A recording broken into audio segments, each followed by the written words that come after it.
Good afternoon. This is Deputy City Attorney Michelle DiSilvestro Alanis, and I'm calling to order the first meeting of the Youth Neighborhood Association Partnership Program for 2025. Today is December 1st, 2025, and it is approximately 3:38 p.m. City Clerk, would you please take the roll? Member Flank? Member Camarillo? Here. Member Iturralde? Is excused. Member DeVille? Is excused. Member Cruz? Here. Member Burgess? Is excused. Member Castro? Here. Member Lightfoot? Here. Member Lopez de la Torre?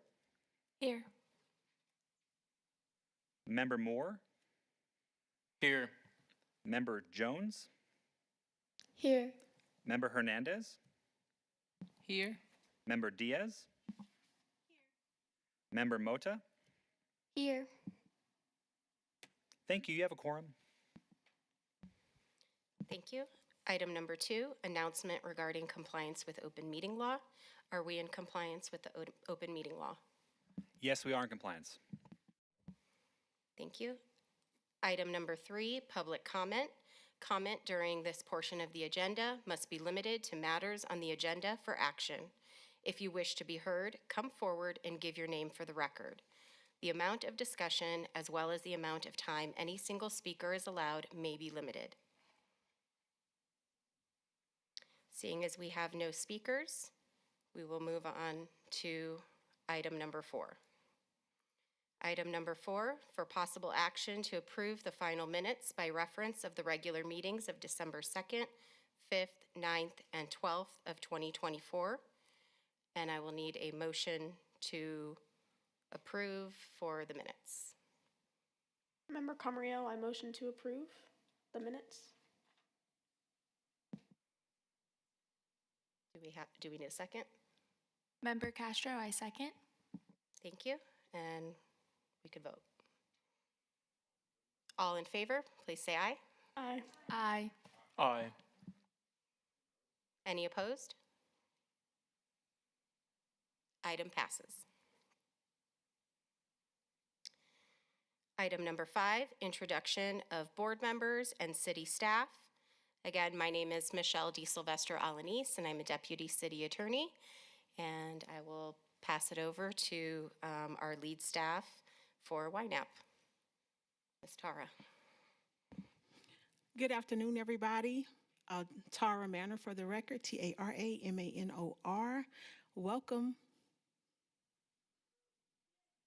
This is Senior Deputy City Clerk Brian Carroll for the record. I'll be one of the many deputies that handle your 5 meetings.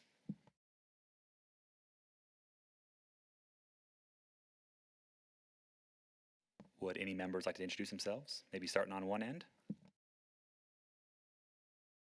Scarlett Mota for the record, SCARLETMOTA. I'm 8th grade. This is my first year, and I'm really excited to be with the YNAP board and be contributing to the community.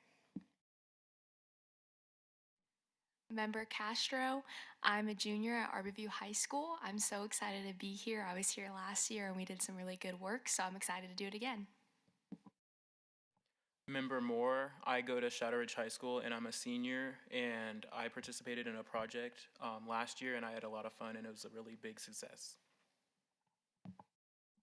Member Lopez de la Torre, I am Special Assistant to Councilwoman Bruni in Ward 6, and this is my first year as a board member, so I'm excited to be here. Member Harlequin Diaz, I attend Abeka Academy Online, and it is my first year as well. I'm excited to be here. Member Jericho Cruz. I go to Las Vegas Academy and I'm a 9th grader, and this is my 2nd year in the YNAP program. Member Hernandez, and I am a junior at Northeast Career and Technical Academy. I participated in the grant last year and I had a lot of fun with it, and I was very intrigued to see what more there was to it, and yeah, I'm excited to be here. Member Flank, Ward 4 City Council staffer. Member Lightfoot, Ward 5 City Council. I'm excited to be here. Member Jones, I am a junior at Clark High School and I have been doing YNAP projects for the past 2 years, and I'm really excited to be serving as my first year on the board. Thank you. Member Camarillo, I am a freshman at Northwest Tech Career and Technical Academy. This is my 3rd or 4th year on the board.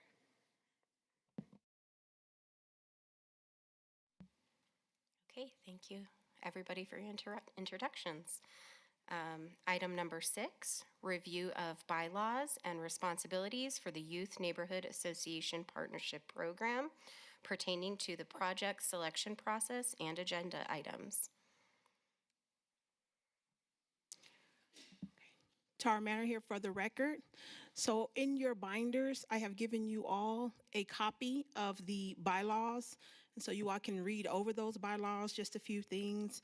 The board consists of 15 members and we have 2 alternates. So there's a total of 17 members on the YNAP board. You all have voting rights. So when it's time to vote, you all can vote. In order for us to have a meeting, we have to have a quorum, and that quorum for us is 8 people on the board. So, but I'm hoping to see your faces every day that we have our board meetings, so we can get through these presentations. And really, you can just kind of read through these bylaws. I don't want to read everything through those, but those are really important, that we have a quorum, and that you all just kind of know that you have voting rights. You can resign, but I don't want you to. I want you to hang in there with us. And so that's what's in your book. As far as your bylaws, if you have any questions, please let me know about any questions that you may have. Also in your book, there is a summary sheet that has all of the projects that we're going to see today, and it just has a short little summary of what their project is about. You can read over that really fast before they come in, or right before their presentation. So that sheet, you will have that sheet in your binder every day before we present, and it'll be for that day's presenters, okay? Also, in your binder, right in the front, we have our scoring book. It's kind of thick, but it's only thick because there's a sheet for each presentation. And so really just want to go over a few things in there. I want you guys to know a little bit about YNAP. YNAP first began in the city of Las Vegas in 2001. We had about 15 groups that were funded then, and we funded them for $13,649. Since then, we've continued to grow. It is now 25 years. I believe we're in our 26th year now. This is a 26th year. We have 735 groups that we have funded. And those groups have received a total amount of $729,344. And then we have received a match in the amount of $7,293,400. So as you all can see, these YNAP projects are super successful and mean a lot to the community. So in your books, if you continue there, it says the YNAP Grant Review Board presentations and scoring. There are a few things that we want to make sure that we're looking at. We want to ensure that the Zoom grants applications are complete. In your books, you do have the Zoom grants applications. I've separated them by day 1, day 2. After today, you'll have day 3 and day 4 also in your binders. But right now, for the presentations that are for today and Thursday, you have those those applications already in your binders. The youth have the opportunity to present for 5 minutes, and then you have the opportunity to ask questions for 5 minutes, Q&A. We want to ensure that they have the name of their group and their organization, the project title. There are a few things you all can read through there, ensure that their idea is unique, that their project mission is clear, the project location is within city limits. All projects have to be done within the city of Las Vegas limits, so we want to ensure that Volunteer hours and or donations are met for the required grant match. And so if they're asking for $2,000 in grant funding, then they have to match that $2,000 in volunteer services or goods, donations, in-kind donations, that type of thing, okay? So those are some things that we're going to look for. You're going to make sure you pay attention to their budget narrative and their reflection activities. And also you're going to pay attention to their project timeline. And again, those volunteer hours that are pledged. And that's all in their application. So if you guys want to flip through the application when you have questions, you can. There's also some suggested questions in this packet you can ask. And then you can ask your own questions. You may have your own questions. You don't have to follow this script at all, but there's just some suggested questions that will help you. So if their project doesn't seem youth-led, there's a question in there that you can ask. If the project, if the youth don't seem to personally connect to the cause of the project, then there's a question that you can ask in there. So there's just a list that you can ask, list of questions that you may be able to ask. And then after that, it's just a group, each group, and you can go through and check off. We also want to provide a little feedback to the groups. So if you guys have any feedback for them on their presentation, then you may just jot that there, and then we'll be able to compile it and give them some feedback at the end. Okay? And so those are, if you can, each group, because it's going to help us when it comes time for us to deliberate and make some decisions. If you can, make your notes on each page for each group. Okay, does that make sense? So then that way we have something to refer back to. Any questions for me? Thank you. Item 7, report by staff regarding the fiscal year 2025-2026 applications, scoring criteria, and scoring process. Tara, I think you already covered. Yeah, I think you covered that through item 6 as well. So moving on to item 8, discussion for possible action regarding the election of chair and vice chair. So before we go through this would be a time where the members can declare if they want to be elected as chair or vice chair, maybe why you want that position, kind of let everybody know before we actually take action. And I'll pass it over to Tara. Tara here for the record. And just so all the adults know, I know you all would love to be vice chair and chair, but these positions are only for the youth, okay? So for the youth, those of you, most of you all were on when we talked about it, a little bit of orientation, that you all will have the opportunity to go for chair and vice chair of the board. And so I do have a note card here. We can take a few moments if you need to jot down some notes, or if you're already prepared, then we can move forward. But you will have just like a minute or two to give us a little spiel on why you feel like you should be the chair and the vice chair. And so is there anybody who would like to run for chair and vice chair? I would. Please say your name. Sorry. I'm Member Diaz. I'd like to run for chair. I'm Member Jones. I would like to run for vice chair. Member Castro, and I'd like to run for chair. Member Camarillo, and I would like to run for vice chair. Member Hernandez, I'd like to run for vice chair. Okay, Tara here for the record. So for those who would like to run for chair, we would like to have a short little spiel on why you think that you would be the best for that. If we can take a few moments, if you all need a few moments to prepare yourselves, we can take a few moments at this time. Do we need a few moments to prepare? I'm ready.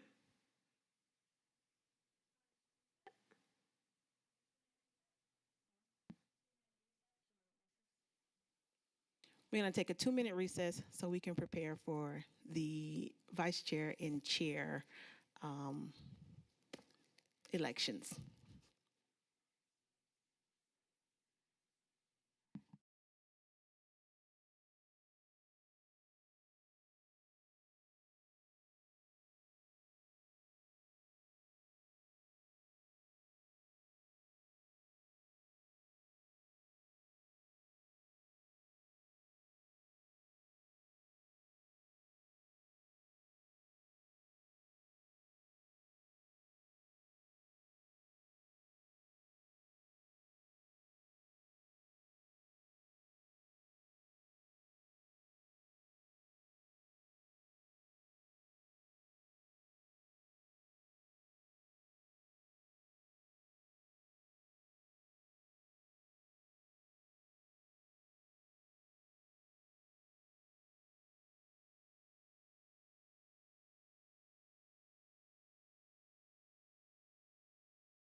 Tara Mariner here for the record. I want to ensure, does everybody know what the chair and the vice chair does?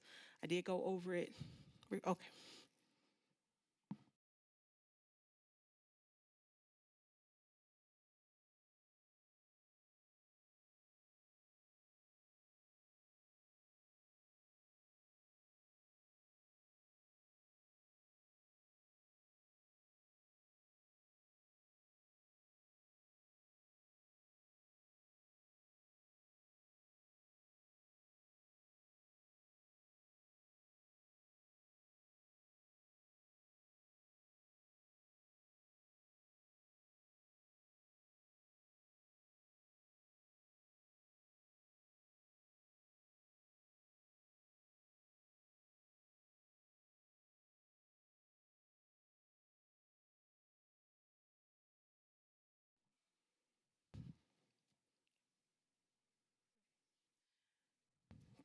Tara Manor here for the record. Are we ready to resume? Okay, we are going to start with chair. And that was member Ayana Castro. Hi, everyone. My name is Ayana Castro. I have always been a part of community service ever since I was young. I love giving back to the community, and I often found myself on the other side of the board, and I really think what we do here is super special. I love being able to listen to the youth and why they're giving back, and I also have experience in leadership roles. I'm currently the student body vice president at Arborview High School, so I really feel like I can lead you all, and I really want to make this board really special.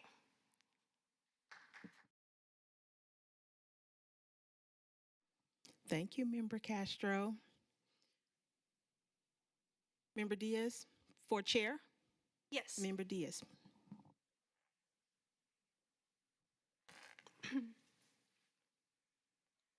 One year ago, I stood before this board, representing Homeschool West Chess Club, which had entrusted its future to the hands of the YNAP board.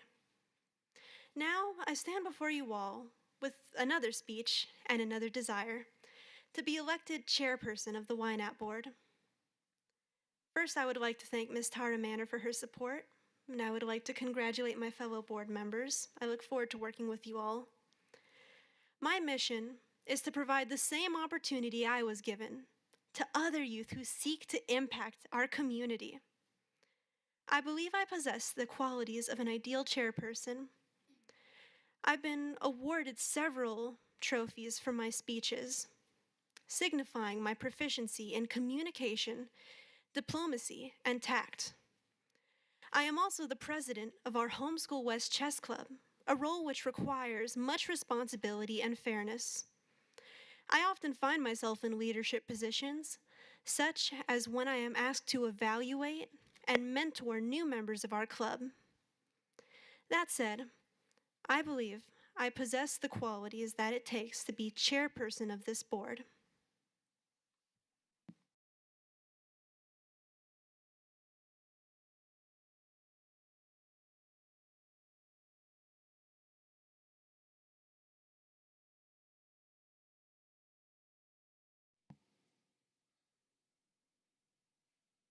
Was it Member Jones that you want to run for chair or vice chair? Vice chair. All of the members were running for vice chair, am I correct? Yes.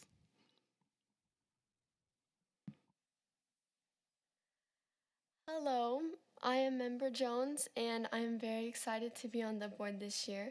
I think I am qualified to be the chairman this year because in the past, I have done YNAP projects for the past 3 years, so I know how the people coming in know like how the process is and everything of that. And since 2021, I have co-chaired with my sister for a initiative started by her and I. It's the Youth for Youth holiday concert, and over the years we fundraise and we give back to our community, and we have been able to raise a significant amount of money for our community, and I really think that qualifies me as I have done, and I love community work.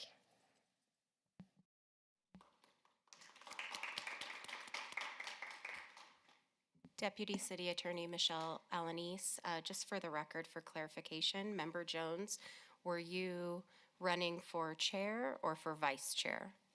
For vice chair. Okay, thank you.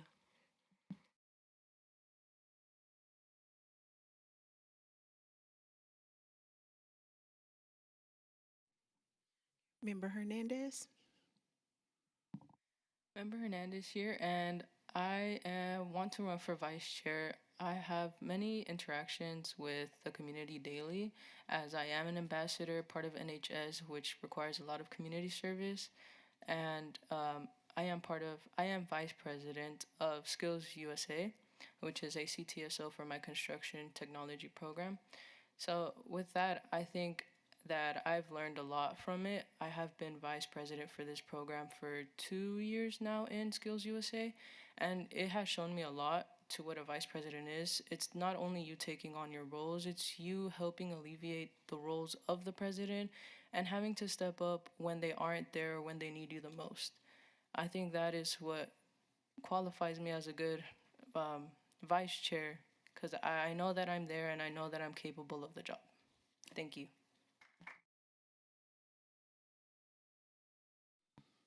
Thank you, Member Hernandez. Member Camarillo? Hi, my name is Chloe Camarillo. I'm in ninth grade at Northwest Career Technical Academy. I've been on the YNAP board for 4 years. I have done YNAP projects for 4 years.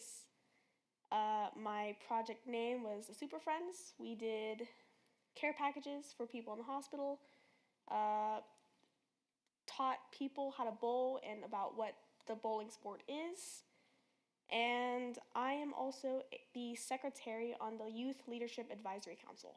So I believe I would be a good fit for the vice chair for the YNAP.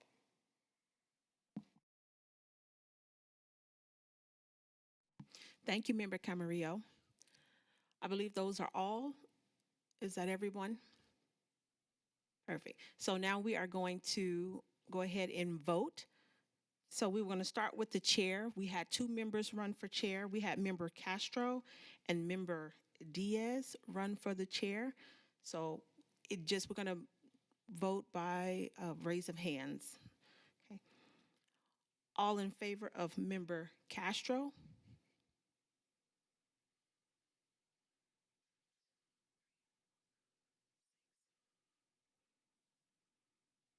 We have 6 in favor of Member Castro. Everybody, all in favor of Member Diaz?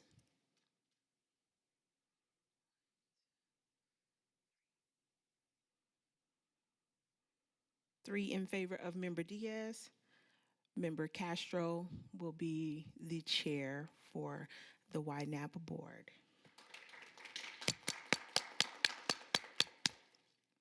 And next we have vice chair. We had 3 members run for vice chair. We had Member Jones, Member Hernandez, and Member Camarillo. All in favor of Member Jones, please by a raise of hands.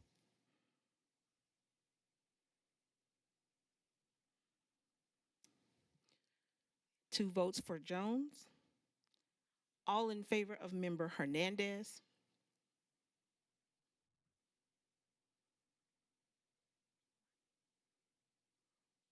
One in favor of Member Hernandez. All in favor of Member Camarillo.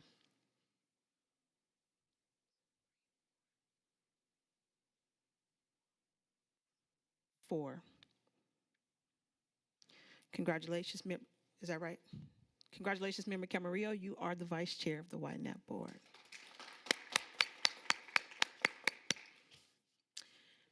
At this time, we're going to take a brief recess because we need to make some changes in where you all are sitting at right now. So we're going to take a brief recess.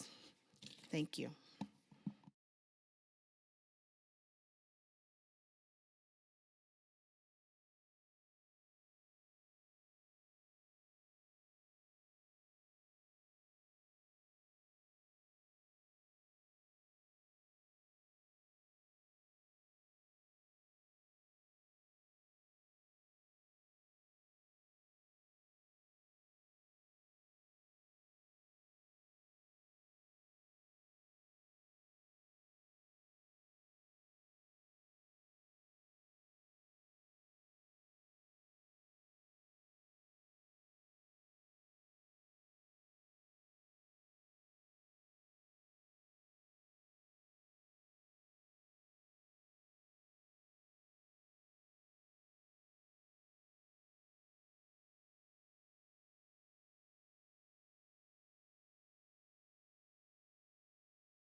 Member Castro, we are back from recess.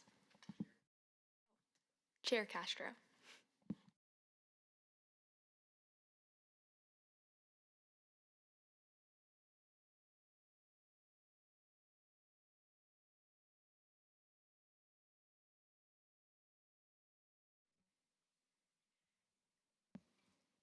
Okay, we are on item 9, and I think from this point forward, Chair Castro, you get to run the meeting. Discussion for possible action regarding the Youth Neighborhood Association Partnership Program.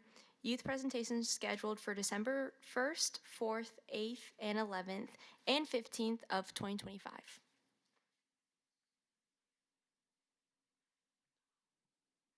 Member Tar here. At this time, we do have presentations scheduled on the 1st, the 4th, the 8th, and the 11th of December, with the 15th as a contingency or deliberation day.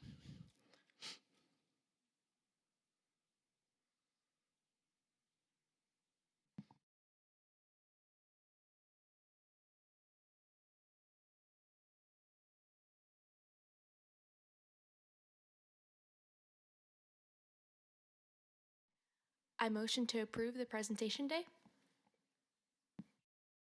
Member Castro. Chair Castro. Vice Chair Camarillo, I second the motion.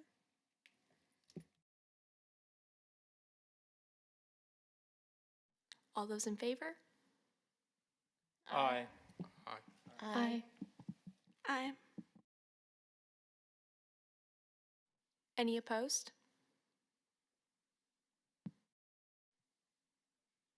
Motion carries.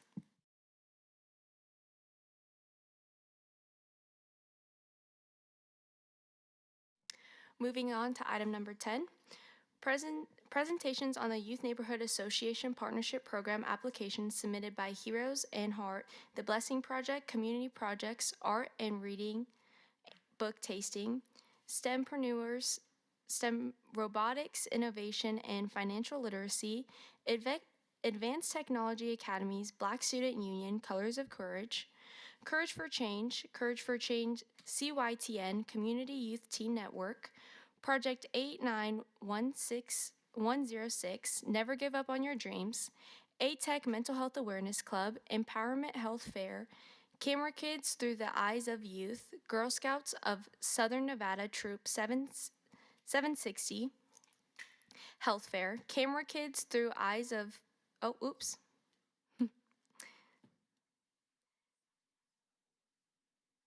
Snuffle Love, Project Real, Book Drive, and Holiday Care Kit for Youth, Project 91, Soul Food Kits, Hole in the Wall, the Mahogany Experience, the Beauty and Bold, and National Honor Society. CNHS, College of Southern Nevada High School, West, Project 150 for school. No, presenters listed above. Presenters listed above do not appear during this meeting, may be allowed to present at the December 8th or 11th, 2025 meeting, if excused by the board at their originally scheduled meeting.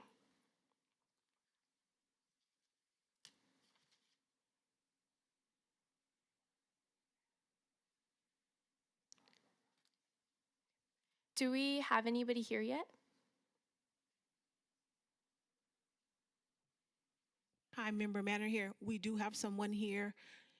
Just one moment. We want to move some board members around so we can ensure that we have some youth next to some adults.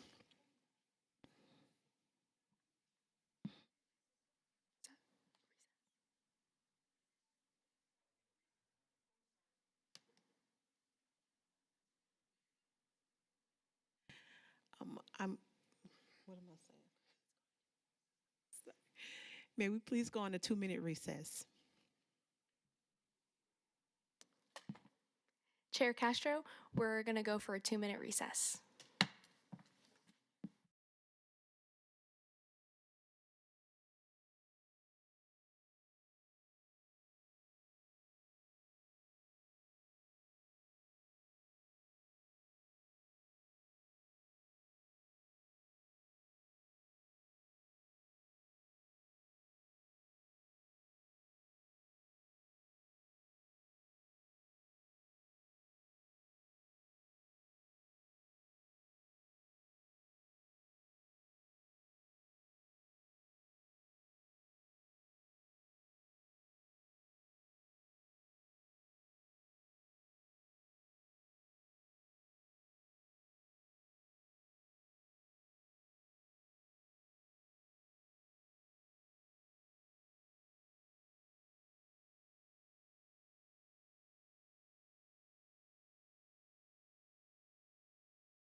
Chair Castro, we are back from recess. Hello, and welcome to the Youth Neighborhood Association Partnership Program Grant Review Board meeting. My name is Ayana Castro, and I'm the chair of the YNAP board. You have 5 minutes to make your presentation, then the board will have 5 minutes to ask any questions. Please introduce the name of your group, and all the members state your full names. This meeting is being recorded, so we will need you to speak loudly and clearly. You may begin when you're ready.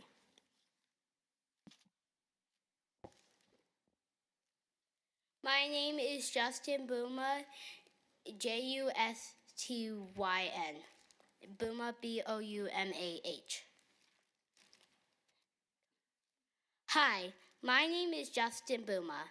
I am the CEO and founder of the nonprofit Heroes in Hearts. Our mission is to educate, encourage, and empower marginalized communities globally through leadership, legacy, and literacy. I am requesting $2,000 to support my project, The Blessing Project. The Blessing Project gives thanks to community workers all around the world. The community workers who get thanked get our thank you bags, which have goldfish, M&Ms, cup of noodles, hand sanitizer, and more.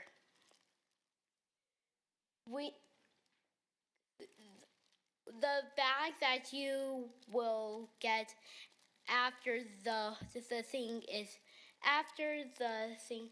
today, it has a picture and a notebook. That's basically a sample of what you are getting.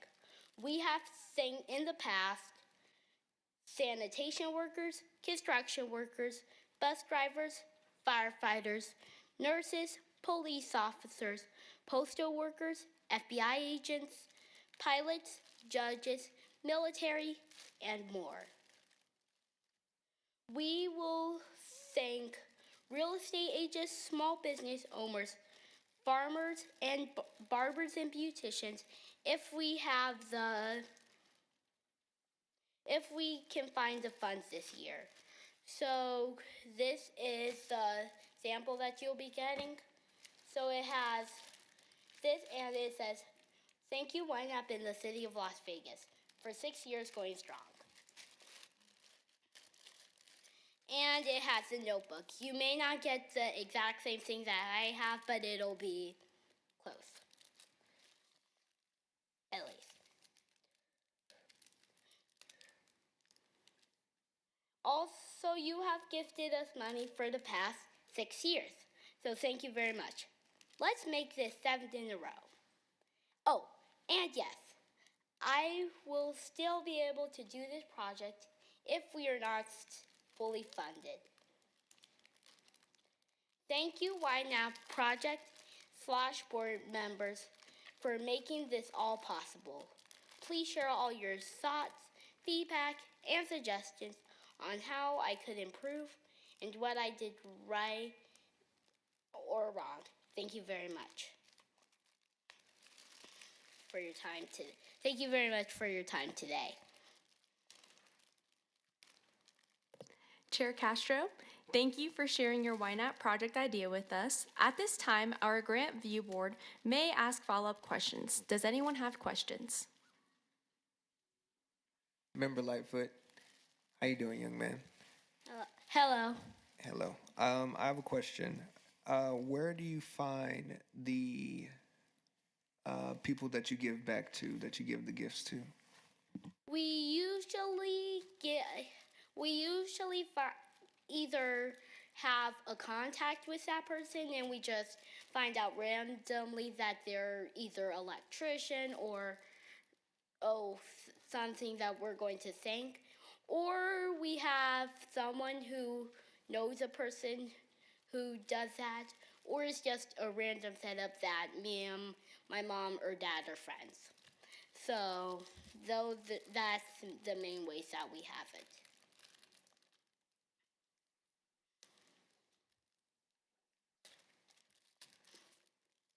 And I have another question. So you said the past 6 years you've gotten funded. Um, do you have any, I guess, stories on how the people were received? Like, were they thankful? Do you remember anything from the past 6 years? From the past 6 years that we have been doing this project, we they ever we've also gotten we've gotten like smiles, and we've have had like they've all been very happy and satisfied with thank you bags today today. Chair Castro, I have a question for you. What makes you want to continue doing this project? Like, what's your favorite part about it? My favorite part about it is that we usually think that the people that don't usually get things. We usually think the people that you see every day, but we just don't pay attention to.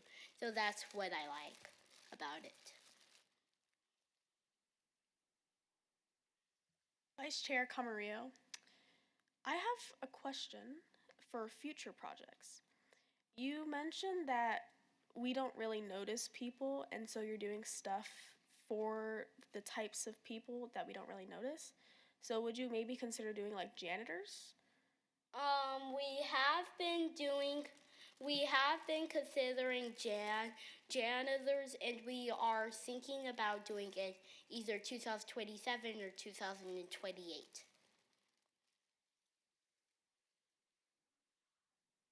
Member Lightfoot, one last question, young man.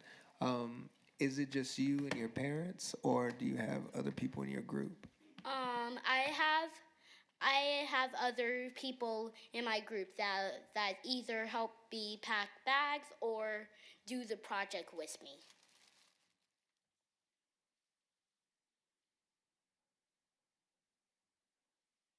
Member Moda, how many people do you usually serve per, like, for the money that you receive? Like, how many groups? What, like, do you always do the same kind of people, like electricians, artists? Can you, like, give me sort of like a summary?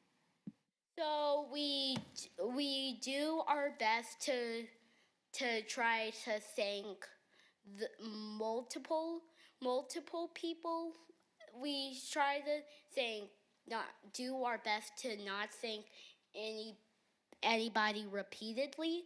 So like if we already thanked electricians,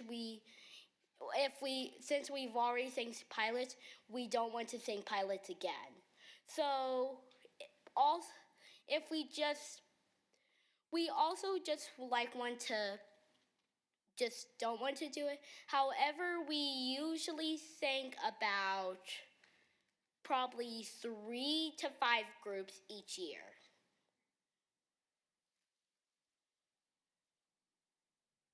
Member Moore here. I have a question.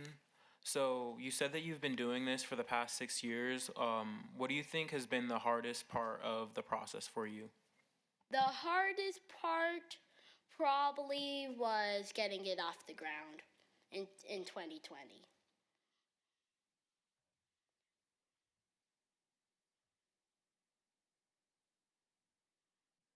Do our board members have any more questions?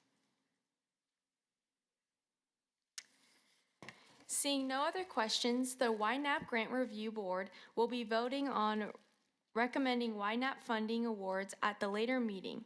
The YNAP Board will present the recommendations of the those recommendations to the City Las Vegas Council on February 4th, 2026.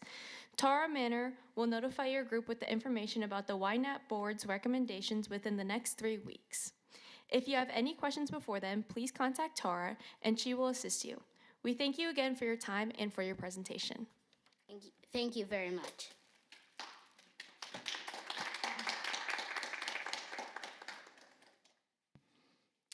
Tara Manor here for the record. The group that you just seen, Heroes in Heart, did bring a little baggie for you all. You may take the baggies only if they do not create a bias for you. So I can pass the baggies around to you all. He wanted you to see a sample of what they hand out to the groups that they service.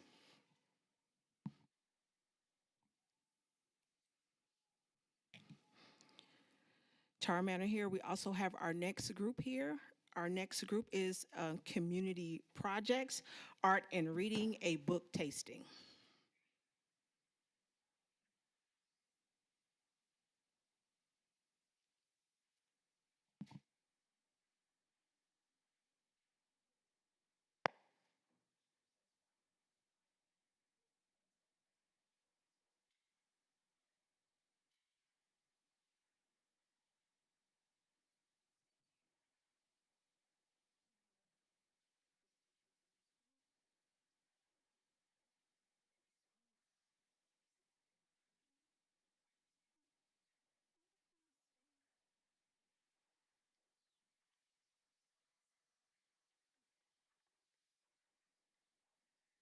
Good afternoon, ladies and gentlemen. My name is Kayla Ramirez, and I am the team youth leader of the Art and Reading. Wait.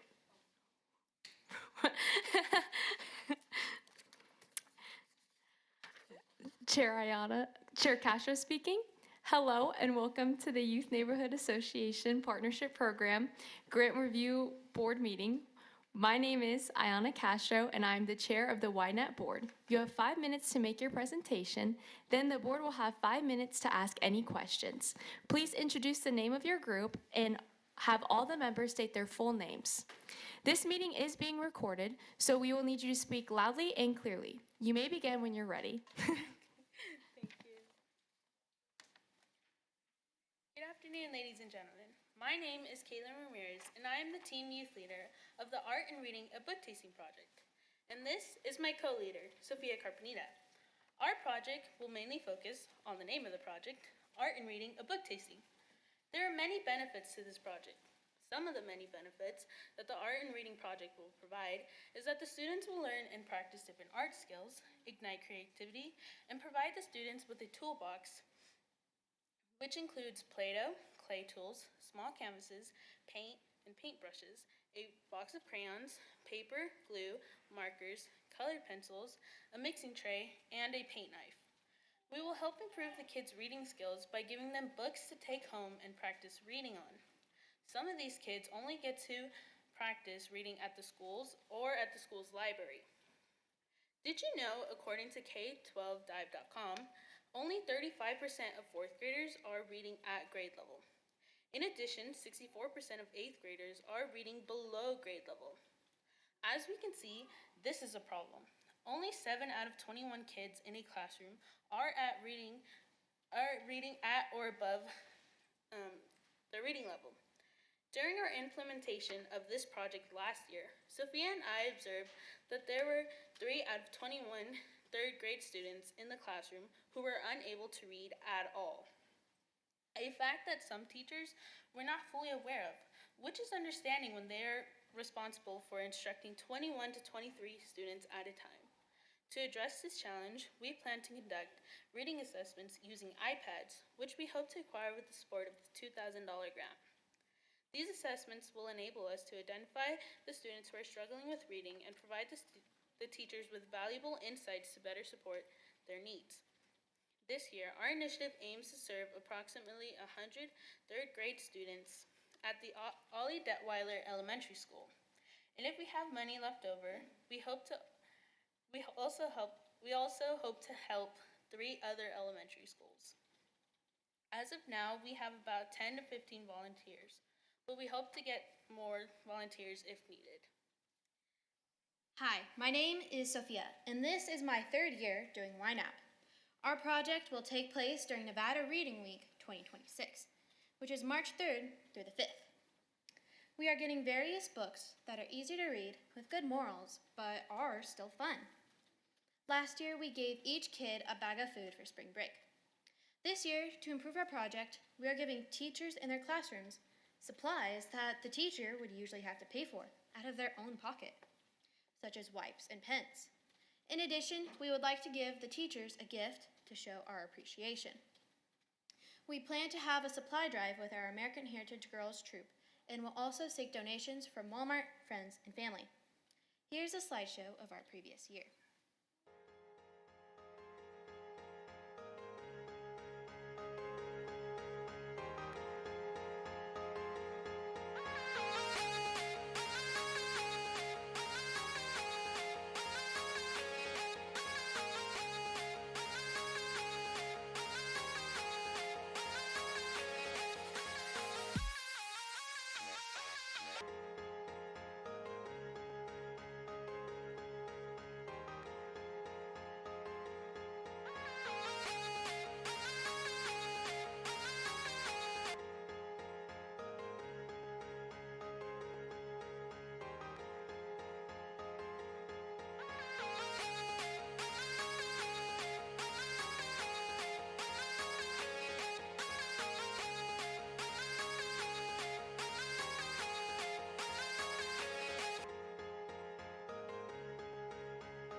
I'd like to give you guys some goodie bags that represent our project. Enjoy.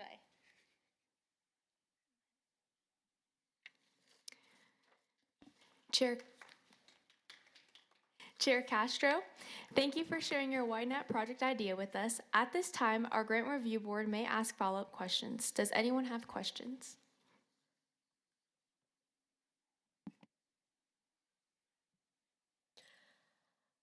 Hello, Board Joan speaking. I really love your guys' idea, but I do have a question. You guys mentioned that you will be providing the students with books to take home and also assessments, but will you guys also be teaching them yourselves on how to read if they need some tips on how?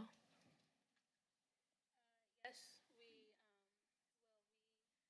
usually stay at the school for about 3 hours, and we teach the kids how to properly paint, how to properly wet your brush, and how to, I guess, paint. Yeah, and as most of the kids are doing that, we pull out a few kids at a time to do the reading assessments with them, so that we can see how they're doing in reading. Thank you.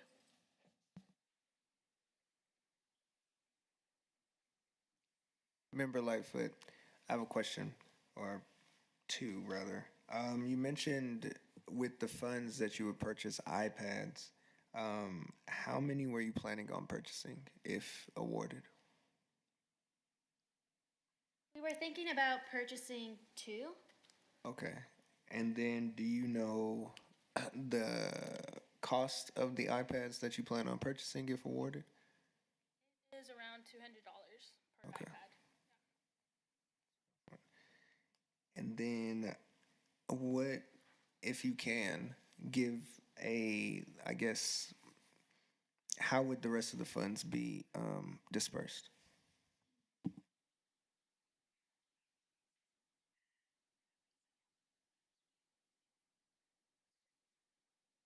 If we don't get all the funding we need, we will go to community Walmarts who do give money to the community. And we also will do supply drives with our troop, as well as asking friends and family members.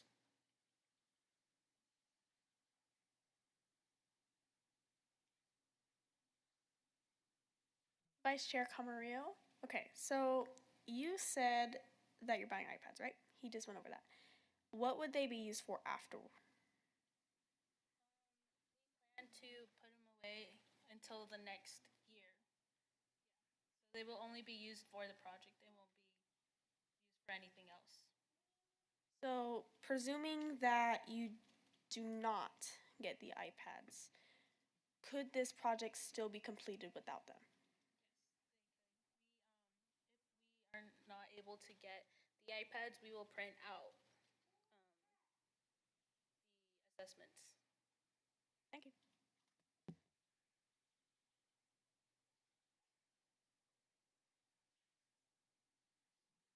Member Moda speaking. You mentioned that you have done this in the past. How many school sites have you been able to help with books and like art?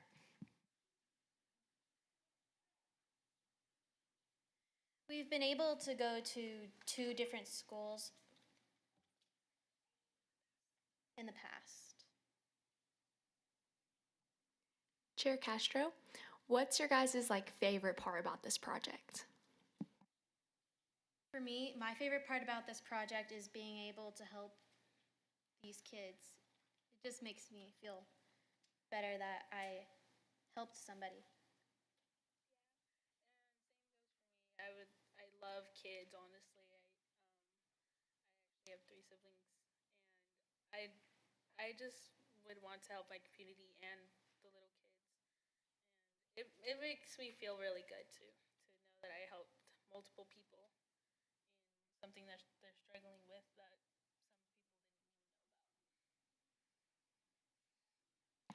I also have, Chair Castro. Yeah. I have one more question. By the end of this event that you guys have, do you see improvement with the kids reading and like the test scores? do. So if I believe that last year we also did the Ollie Detweiler School, and hopefully we can see the kids that we helped last year who are in 4th grade now, and we can see that they actually got really good at reading now. And actually, the school's principal, she's asked us multiple times to come back again and again because she loved that we were able to go and help the kids.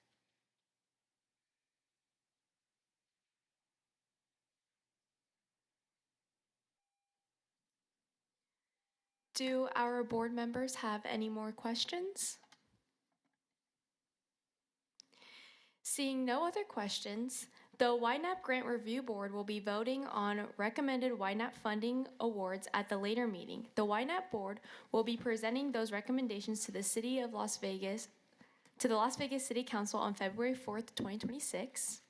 Tara Manor will notify your group with information about the YNAP's board's recommendations within the next 3 weeks. If you have any questions before then, please contact Tara and she will assist you. We thank you again for your time and your presentation. Good job.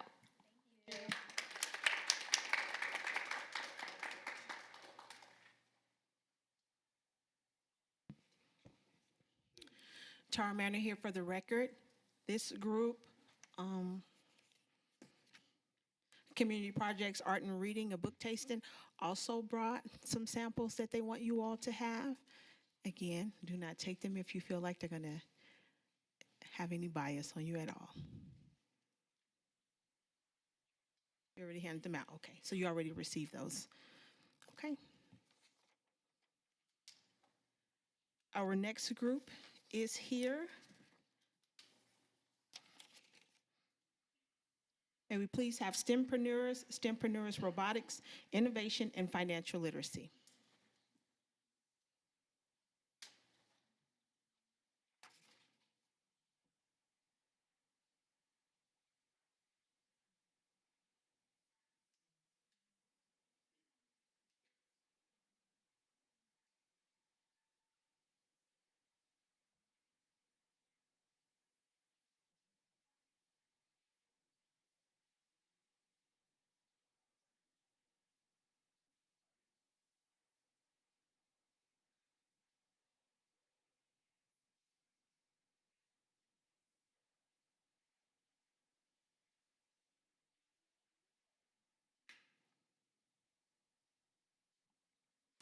Hello and welcome to the Youth Neighborhood Association Partnership Program in the Grant Review Board meeting. My name is Ayana Castro and I'm the chair for the YNAP board. You have 5 minutes to make your presentation, then the board will have 5 minutes to ask any questions. Please introduce the name of your group and have all members state their full names. This meeting is being recorded, so you will need to speak loudly and clearly. You may begin when you're ready.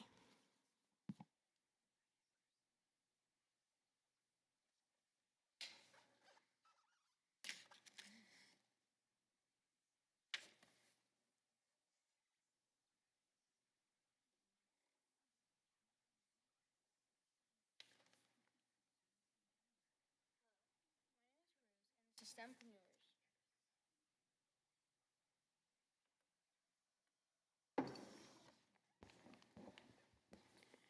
Hello, my name is Cruz, and I am team leader of STEMpreneurs Robotics Innovation and Financial Literacy. Hello, my name is Cruz, and this is my third year as team leader for STEMpreneurs Robotics Innovation and Financial Literacy. Through education and fun learning experiences, I've learned about STEM and economics. STEM stands for science, technology, engineering, and math. And to improve my project from last year, I'm adding entrepreneurial skills. STEM taught me different ways to learn how to build and how to be more creative. And I believe almost all great things in history came through entrepreneurial skills, teamwork, and people willing to take chances. I want to continue to give back and help other kids learn what I've learned. Not only help them now, but also help them in the future. The Department of Defense said on the website that 80% of jobs will require STEM skills over the next 7 years.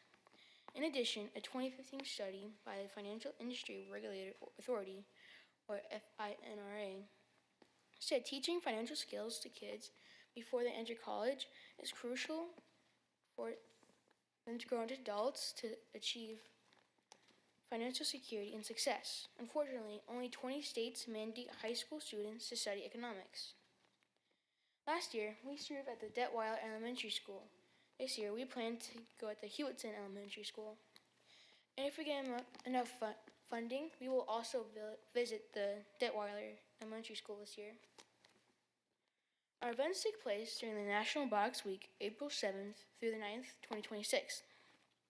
This year, we're requesting $2,000 to purchase 3 MetaQuest VRs to use in the classrooms to teach the kids technology and STEM. We used one VR headset last year, but we were working with 4 classes at the same time, so only a part of one class got to use it. And unfortunately, we couldn't get more time from the school. Using VR for educational purposes helps kids learn in ways that are more immersive and hands-on. We are also requesting Lego kits, solar bots, and some snacks for the kids to take home. Some of our community partners include the Las Vegas Metro Police Department and the UNLV Engineering Department. The last couple of years, the kids had a lot of fun with Metro and the robot dog. We also plan to ask donations from Walmart. There are now 5 to 7 volunteers that will help us accomplish this mission. With all this coming together, we can make a big difference because once again, almost all great things in history came through entrepreneurial skills, teamwork, and people willing to take chances. Thank you.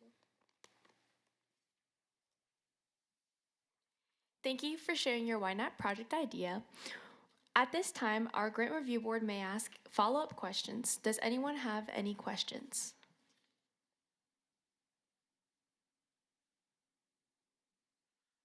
Member Cruz here. So, what is your biggest goal with this project? My biggest goal is to help kids learn more about STEM and economics.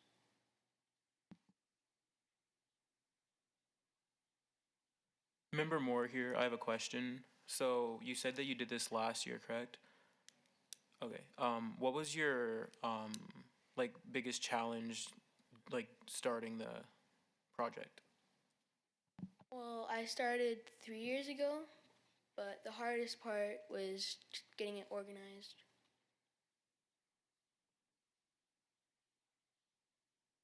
Member Lopez de la Torre.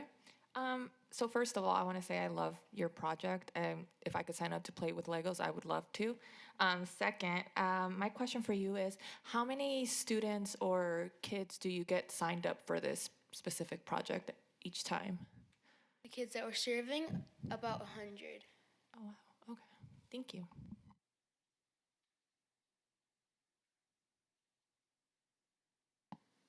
Chair Castro, what is your favorite part about this project and what makes you continue to give back? My favorite part of this project is helping kids learn about STEM because I personally really enjoy STEM and financial skills.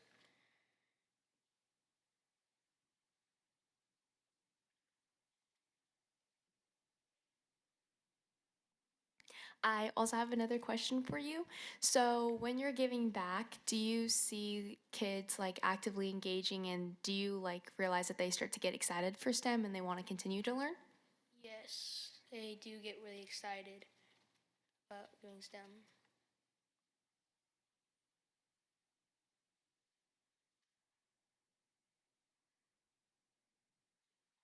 Member Cruz again. If your group doesn't get the full amount asked for, would you still be able to complete the project? We wouldn't be able to do as much for the kids if we don't get a full grant.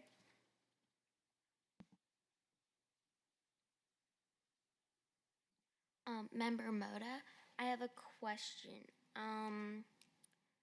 What exactly will you be doing? Because you mentioned doing VR and like Legos and stuff, but is there anything else that you'll be doing?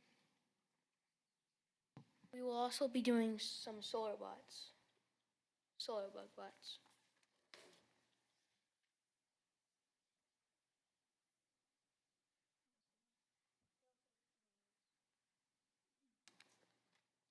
Member Flank, quick question. What grade level? You mentioned 2 elementary schools, but what grade? Is it 3rd grade or K-5? What? I think we're doing 5th grade. 5th grade.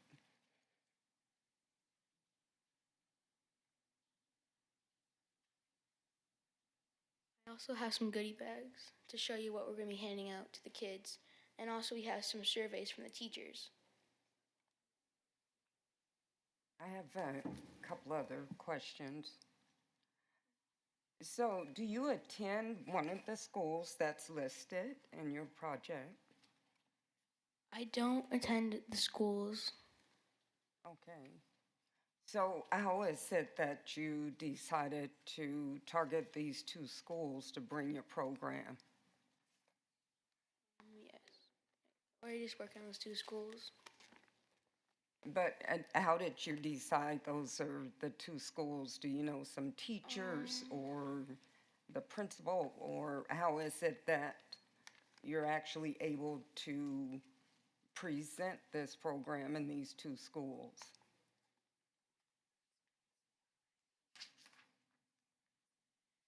We looked at schools that were more in need, that had lower incomes. Oh, okay. Are they in your neighborhood or what? They're not in my neighborhood. Okay. Thank you.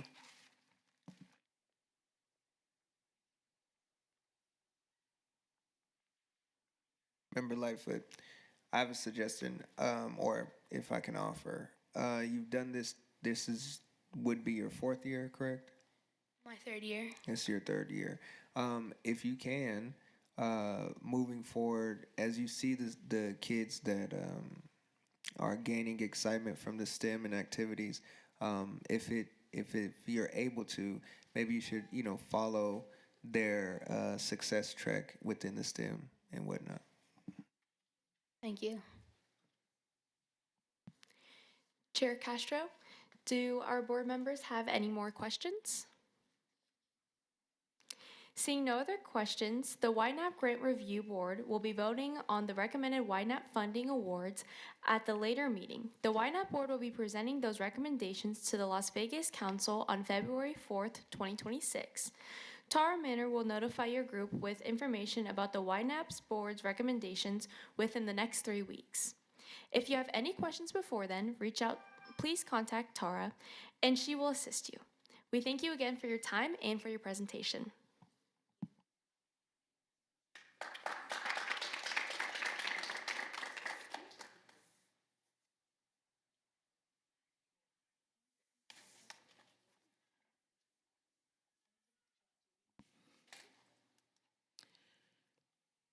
Tara Manor here.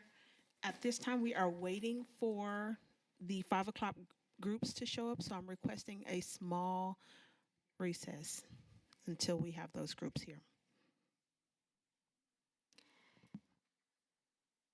Chair Castro, and we're going to go on a 2-minute recess.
All right. Good luck, Kermit.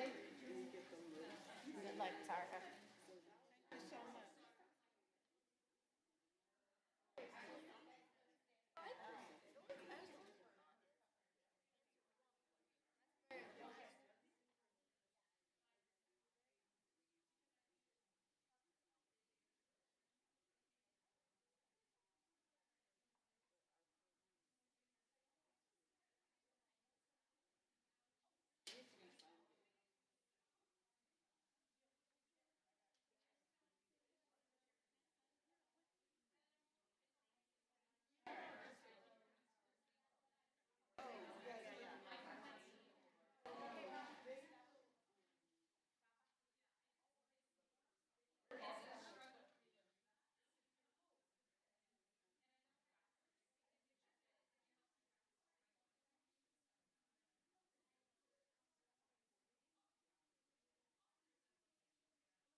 Oh, hi, Brian.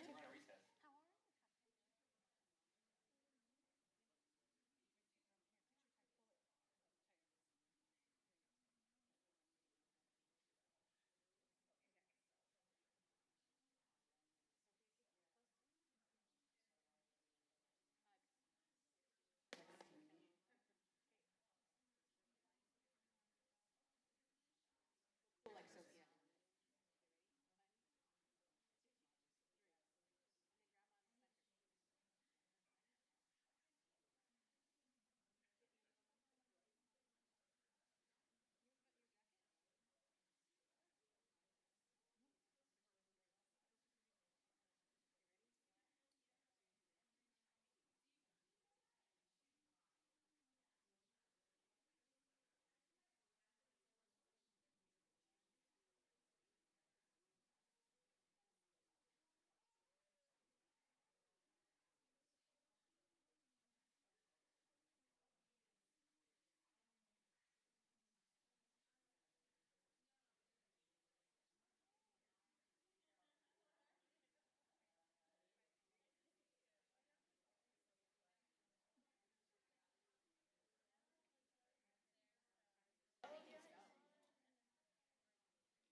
Chair Castro, and we're back from recess.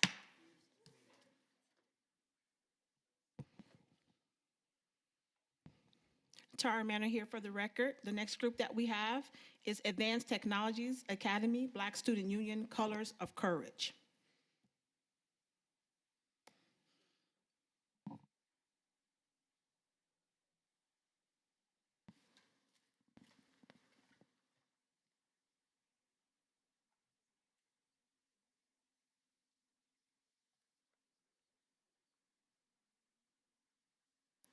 Chair Castro, hello and welcome to the Youth Neighborhood Association Partnership Program Grant Review Board meeting.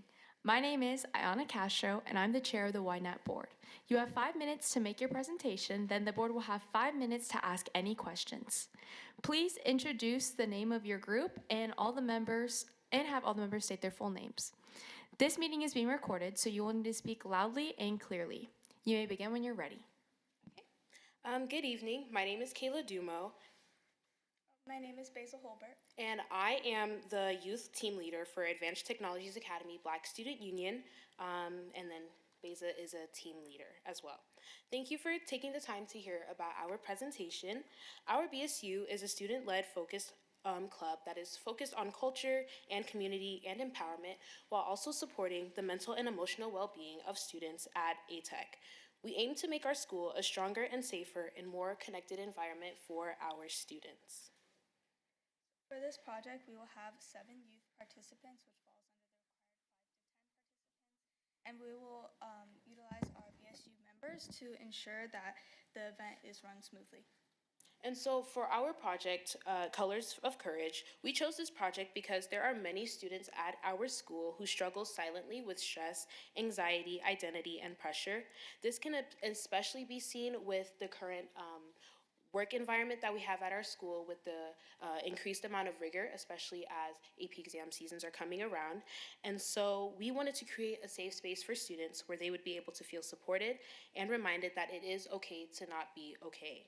And so we selected this project through a group discussion and a planning session that we held where we were able to identify mental health as one of the biggest factors that our school needs within fostering better growth. And so this project gives students a chance to express themselves through painting canvases, creating collages and vision boards, while also writing poetry about self-love, self-worth, strength, and culture. This event would be open to all students at our school, and our goal is that every participant leaves with a changed mindset, feeling more confident, supported, and connected within our school. So Colors for Courage would benefit our ATEC students by creating a safe, creative environment for them to explore their emotions and reduce stress. So artistic expression has been shown to benefit lower anxiety, promote relaxation, improve the emotional healing process, and boost resilience and self-discovery. Also strengthening connections between peers. And through like painting, collages, poetry, and journaling, students will be able to explore their feelings in a positive and healthy manner.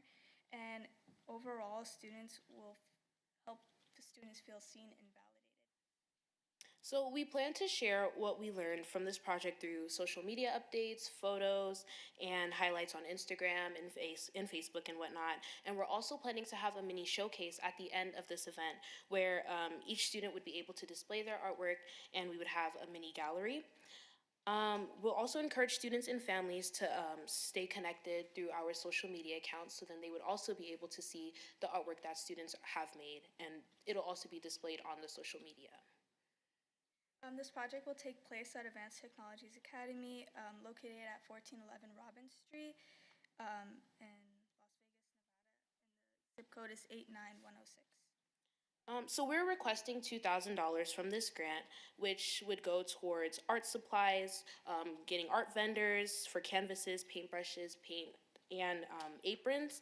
We would also need plastic tablecloths, napkins, plates, mini bulletin boards for collages and vision boards. We would need cardstock for poetry, light refreshments, colored markers, pencils, pens, and mini journals. All items would be fully used for the Colors of Courage event, and any leftover writing tools would be shared within the ATEC community. Any additional funding that would become available could go towards extra canvas boards or additional paintbrushes. And so our team has completed and pledged the required volunteer hours that match the $2,000 request. All planning, setup, and event tasks would be completed by the youth volunteers. And just to note, this is our third time applying for this grant for our BSU. With last year, we took part in making Easter baskets, and we were able to give them to elementary school students. And so we kind of wanted to switch it up this year and focus more on the mental health aspect of our school, especially with the academic rigor that is seen with majority of students. You have 30 seconds. Thank you for considering our project, Colors of Courage. This Colors of Courage is just about healing, self-expression, and supporting youth mental health and allowing them to explore their emotions and their identity. So we just appreciate your time, and we're happy to answer any questions.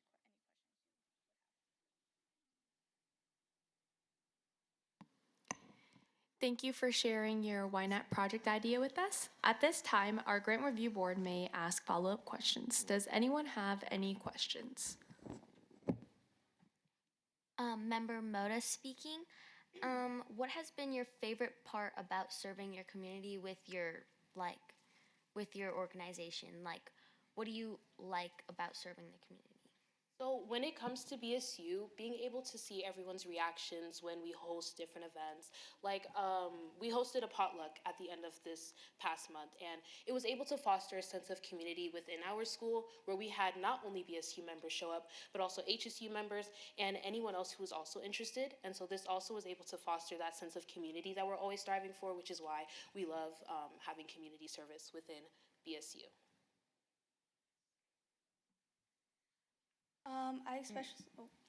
Go ahead. I especially enjoy the community service aspect of BSU because it just helps foster this community at our school where we have like such a rigorous environment. It kind of gives students an opportunity to lay back and have a chance to connect with their peers and to kind of get away from that. Okay. Member Flank, how many volunteers do you have for your project? Currently, we have just about 10, but once this does get approved, if it does, we are planning to raise that number slightly while also including current BSU members to maybe have the number closer to 15, to where we can have BSU members and board members and anyone else who is interested involved. They would be able to volunteer and help us to take part in this event. So in your project, you were talking about mental health issues and those kinds of concerns, and that's what you want to address. Will you have some professionals that are part of your group to actually help with that? Yes, we do have mental health professionals at our school. We have social workers who are there to support students. So they'll be part of this project? Yes. Okay. So can you give me an example of what you are looking to create a safe space? So with this project, we're trying to create a space safe through art where people would be able to express themselves, not only through painting, but also poetry. And then we would have the showcase at the end where we would have everyone kind of set up their artwork, and then it would be kind of like a gallery where people could walk through and kind of see how other students are thinking about the environment that we're all sharing together. And how many participants do you anticipate? You've had this in the past, the past 2 years? No, this is the first time we would be hosting. Okay, so what kind of participation are you looking to get? So since this event would be free, we are expecting closer to 200 to 300 students approximately, especially with the really serious need for mental health help at our school. I would think that this would turn out pretty well. Now, is this just for students at your school, or is this something that's going to be promoted for, like, on social media? As of right now, this would be only for school students, especially because we would have to implement more money to hire police officers to kind of be at the school if we do open this up to the community. But if we do end up getting the grant, then that would be something we would take into consideration.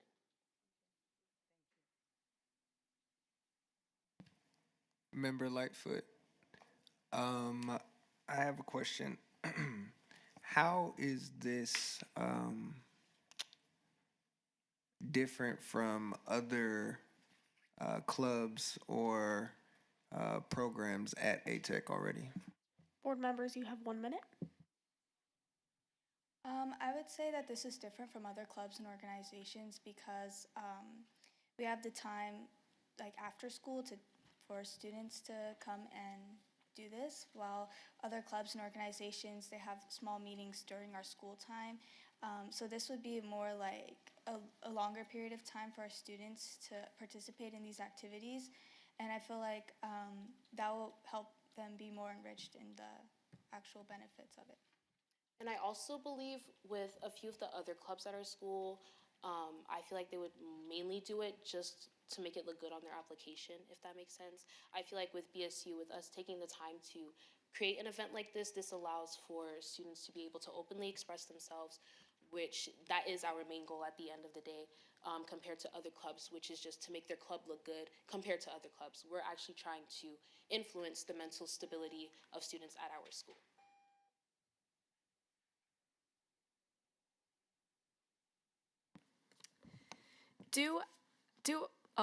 Chair Castro, do our board members have any more questions?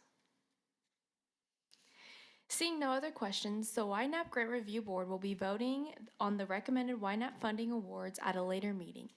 The YNAP Board will be presenting those recommendations to the Las Vegas City Council on February 4th, 2026. Tara Manor will notify your group with information about the YNAP Board's recommendations within the next 3 weeks. If you have any questions before then, please contact Tara, and she will assist you. We thank you again for your time and for your presentation. You guys did a great job. Thank you.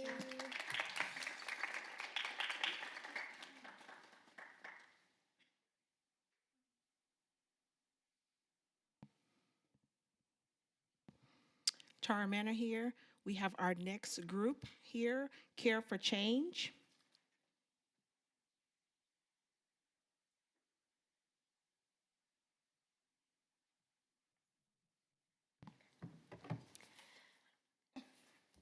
Hello, and welcome to the Youth Neighborhood Association Partnership Program Grant Review Board meeting. My name is Ayana Castro, and I'm the chair of the YNAP Board.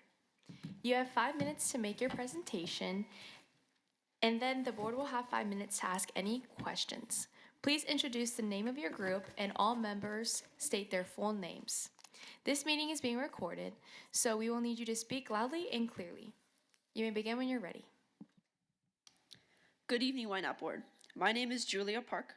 My name is Sydney Sanchez. And my name is Trinity Caldwell. And we are Care for Change. Care for Change is a youth-led nonprofit dedicated to empowering and supporting first-generation immigrants and anyone else in need by providing essential and vital supplies. Our mission is to foster compassion and collaboration so that everyone has access to basic necessities and to have a more dignified, healthier life. We address a growing issue in Las Vegas. Underserved communities, especially first-generation families, immigrants, and the unhoused, face barriers accessing basic healthcare items, financial hardships, gaps in community support, and limited access to hygiene products, leave people without essential items that we all take for granted. Our hygiene and healthcare kits provide items such as soap, toothpaste, shampoo, toothbrushes, combs, deodorant, lotions, wipes, hand sanitizers, chapstick, band-aids, ointment, and many other items. Each kit restores and supports daily health and helps prevent the progression of unhealthy habits caused by the lack of basic resources. We would also like to place a strong emphasis on a growing community which often faces struggles. This community would specifically be homeless women in Southern Nevada. Many cannot access pads or tampons, and therefore they are forced to use items such as socks, plastic bags, torn clothing, or even their baby's diapers. Some mothers must choose between the diaper to give to their child or to use it themselves during their period. This is dehumanizing, unsanitary, and dangerous. It normalizes unhealthy habits and exposes women to infection and stigma. by providing a consistent supply of pads, tampons, wipes, and other essential supplies. We aim to restore safety, dignity, and respect among these communities. Beyond distributing supplies, Care for Change is committed to education and awareness. We recently traveled to New Orleans, where we hosted a hands-on workshop and had participants learn about actively raising awareness, support unhoused individuals, and bring community-driven service projects back into their own communities. Workshops like this show how youth leadership initiatives can spread outside of our own city. We also host local events like health and resource fairs, community cleanups, and workshops. Through creative fundraisers and community engagement, we aim to inspire youth to get involved. Because the truth is, youth is our future.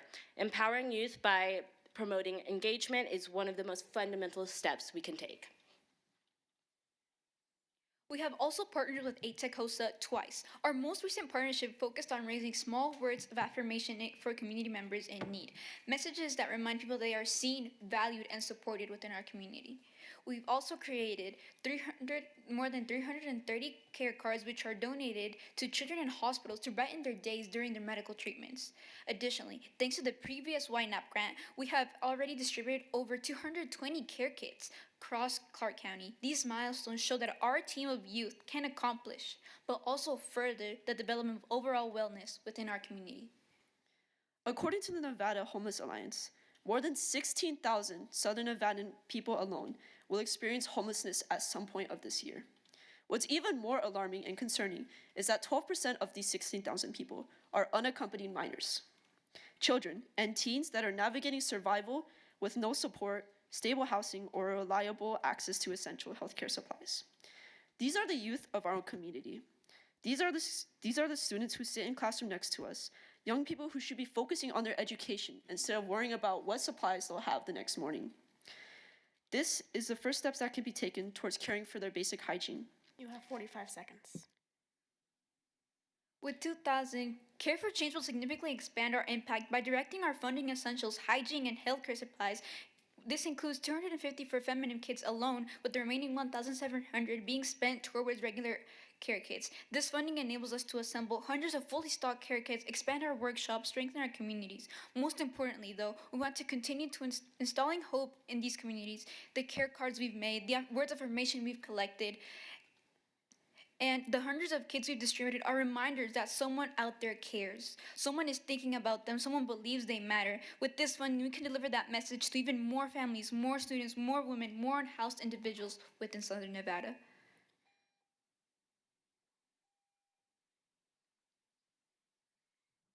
Thank you for sharing your Why Not project idea. At this time, our grant review board may ask follow-up questions. Does anyone have any questions? Member Lightfoot, I have a few questions. The first one being, where do you find your recipients?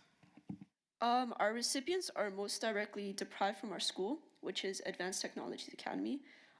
As we mentioned before, we've partnered with our schools, ATEC HOSA, which is a club that helps support anyone that is interested in the medical field, and this also includes people who have suffered from these conditions. Thank you. And then also, have you in the past and even now sought to work with nonprofits that do similar work? We have, thank you very much.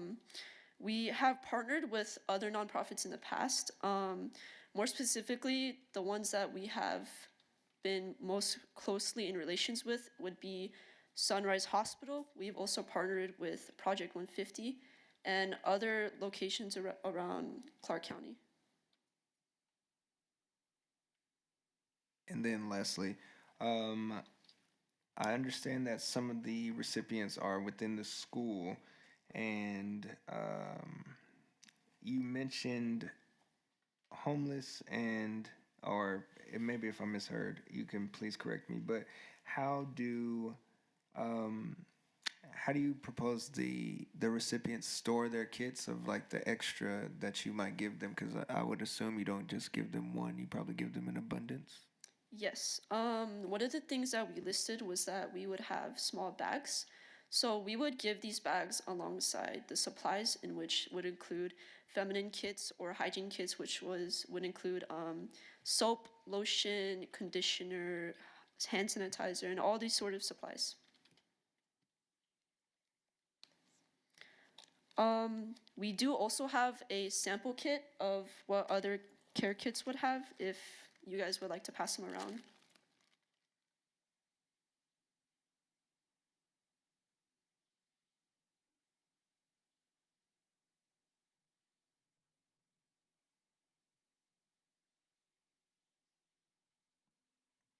Chair Castro, I have a question. Would you guys ever be interested in trying to reach out to the less unfortunate schools within the city of Las Vegas?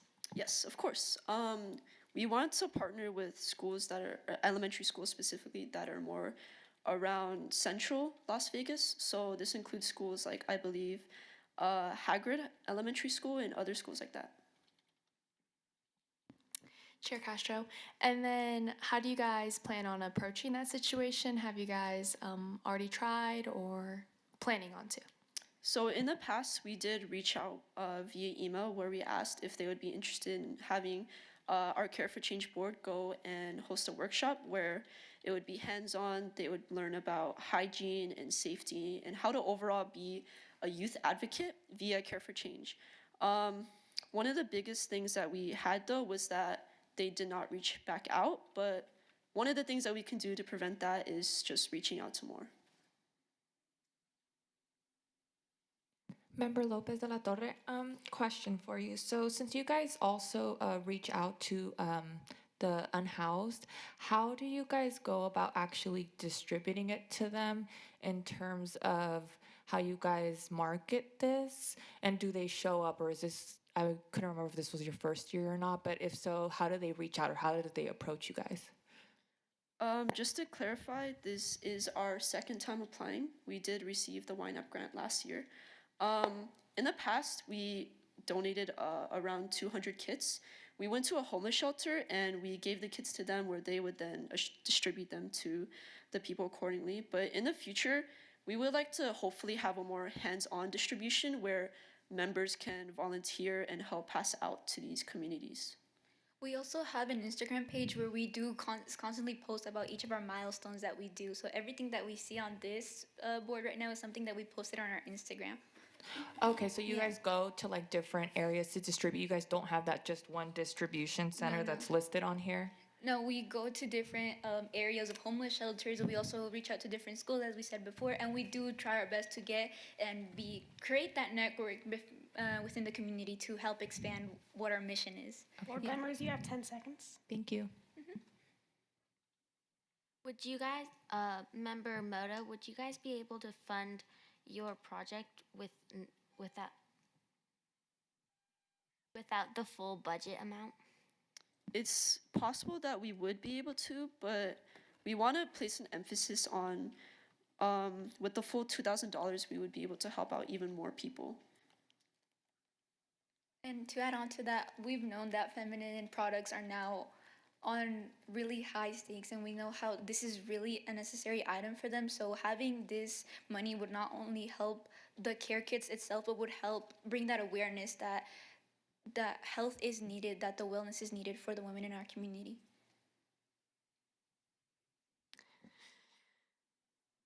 Chair Castro, do our board members have any more questions?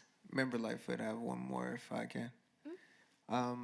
I wanted to ask, because I do know that discretion is sensitive when it comes to these types of matters. How do you all keep that, particularly with the students in your school, how do you keep discretion so to not embarrass another student?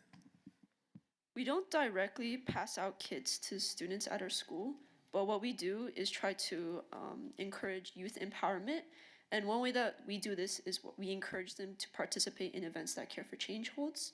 So for example, when we partnered with our ATEC HOSA in the past couple of years, we had them create care kits, which was donated to kids of Sunrise Hospital. This had around 300 cards where it was donated accordingly, and We plan to continue to host events like this to other Advanced Technologies Academy kids. We have also had like workshops and where we put a box out and we have them participate within our kind of donor box, or they can take as much as they want as well. So we have them interact not only within workshops but like on their own time as well. Okay, thank you so much. The YNAP Review Board will be voting on the recommended YNAP funding awards at a later meeting. The YNAP Board will be presenting those recommendations to the Las Vegas City Council February 4th of 2026. Tara Manor will notify your group about the YNAP Board's recommendations within the next 3 weeks. If you have any questions before then, please contact Tara, and she will assist you. We thank you for your presentation and for your time. Thank you.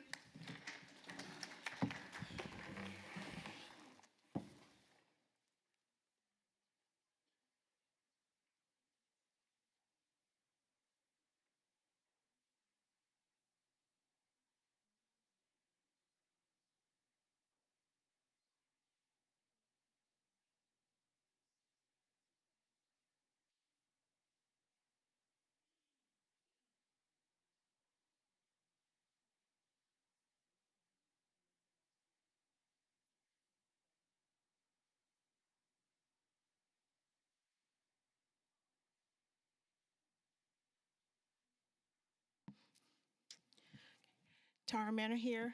The next group that we have is CYTN Community Youth Teen Network, Project 89106, Never Give Up on Your Dreams.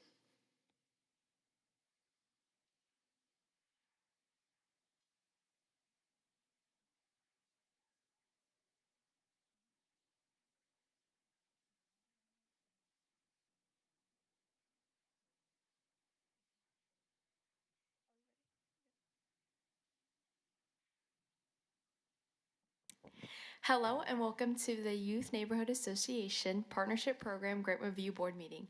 My name is Ayana Castro and I'm the chair of the YNAP board. You will have 5 minutes to make your presentation, and then the board will have 5 minutes to ask any questions.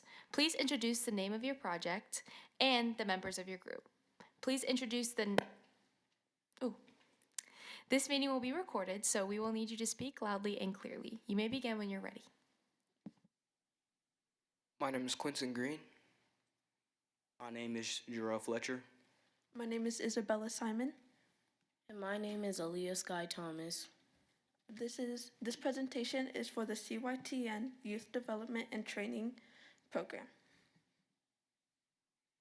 So, CYTN stands for Community Youth Theater Network, and our mission is it's a creative leadership program for youth media arts. It would be teaching youth about how to use cameras, how to be able to set up your own production, your own studio, do your own podcasts, make your own music, things like that.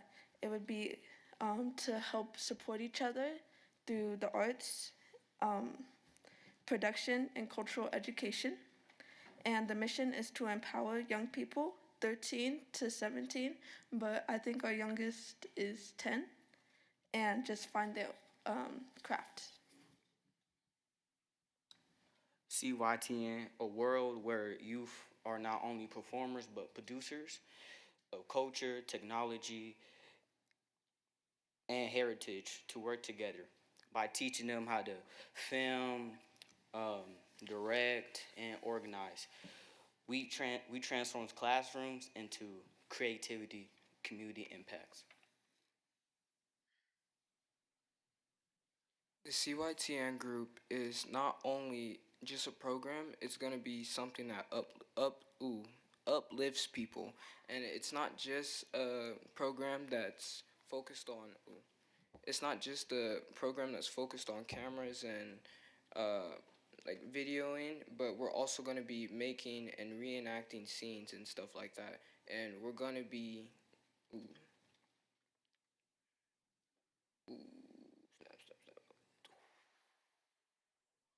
all right, we're gonna I'm so sorry, y'all. Back to the all right. CYTN combines arts educations with leaderships and training to cultivate disciplines, expression, and cultural pride. So, in that meaning, well, ooh, oh my God. We believe that every student deserves the tools to create their own narrative and the confidence to share it with the world. And in meaning by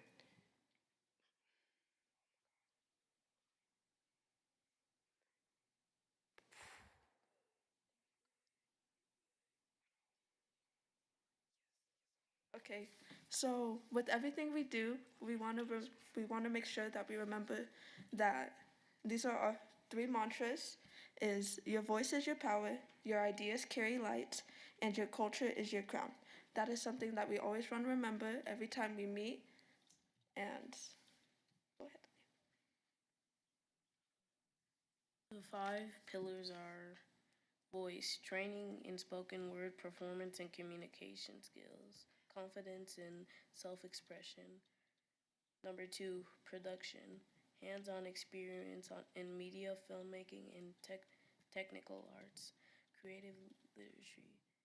Number 3, culture, exploring African hip hop and diaspora roots, identify pride. Number 4, leadership, team roles, decision making, and peer mentorship, responsibility and integrity. Number 5, community, service projects and local collaboration, purpose and impact. You have approximately 50 seconds. Right, thank you. So our program meets every Saturday at the West Las Vegas Arts Center from 11 a.m. to 4 p.m. And during that time, we're just going over how to work the camera, how to set it up, how to do mics. What else?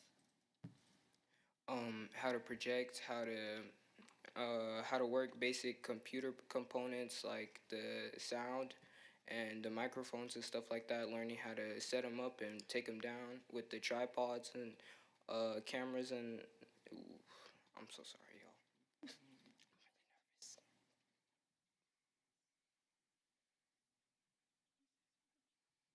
And it's just basically teaching you when to be prepared just in case you do this in the future. You can have something, ready. Thank you for sharing your YNAP project idea with us. At this time, our grant review board may ask follow-up questions. Does anybody have any questions?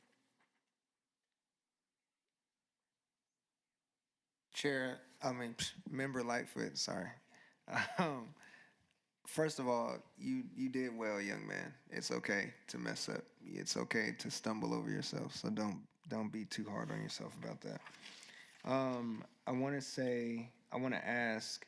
I was looking at the volunteer activity, the hours pledge, and if if the plan is to teach the youth on how to use cameras and all of the media equipment, what would the volunteers be doing to fulfill their pledge for hours?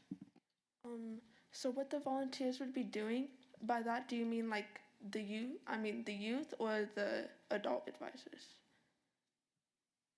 So, give me a second. Let me go back to that page. So it says volunteer hours pledge, orientation and media basics, storytelling and script writing, and it goes on. So I would imagine that a professional will be teaching the classes and whatnot, correct? Yes. Okay. So as the youth group, CYTN, you all, what would your activity be within everything? So currently we are in our orientation. We are getting to know our entire manual, everything that CYTN is about and things like that. Once we move on from there to the storytelling part, it's where we get to let our creative ideas flow.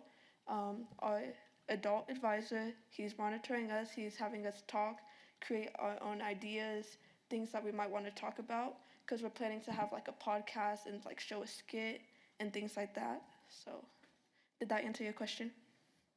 Yes.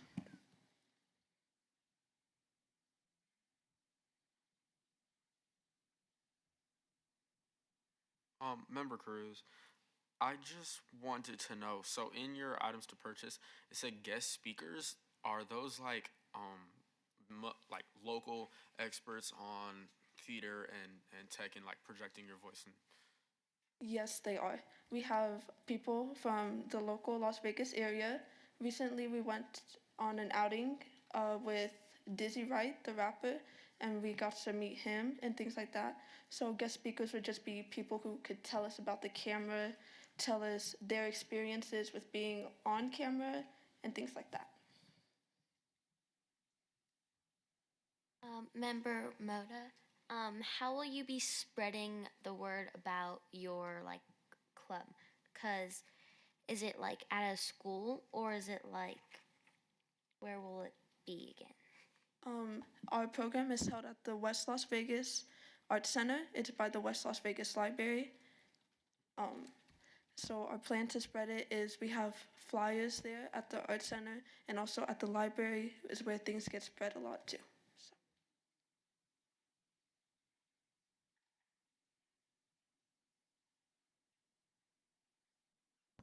Chair Castro, you did an amazing job presenting, by the way.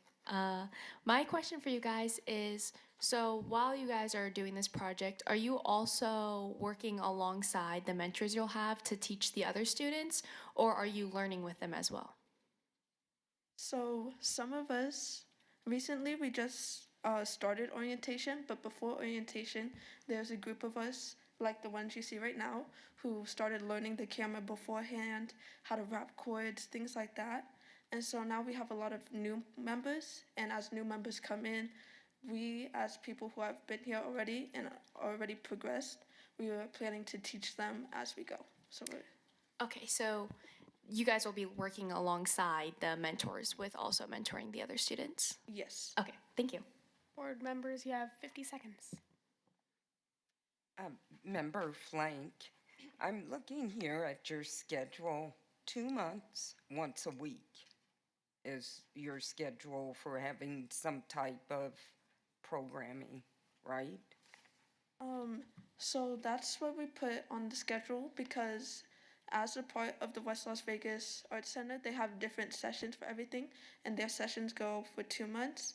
We plan to have from an 8-year to 12-year long program, but it goes in different sessions, which are the 2-month sessions. Okay, so once a week from 11 to 4:30, some type of session for your program. Yes. And that's where you're going to have volunteers that'll cover whatever the subject matter is for each week.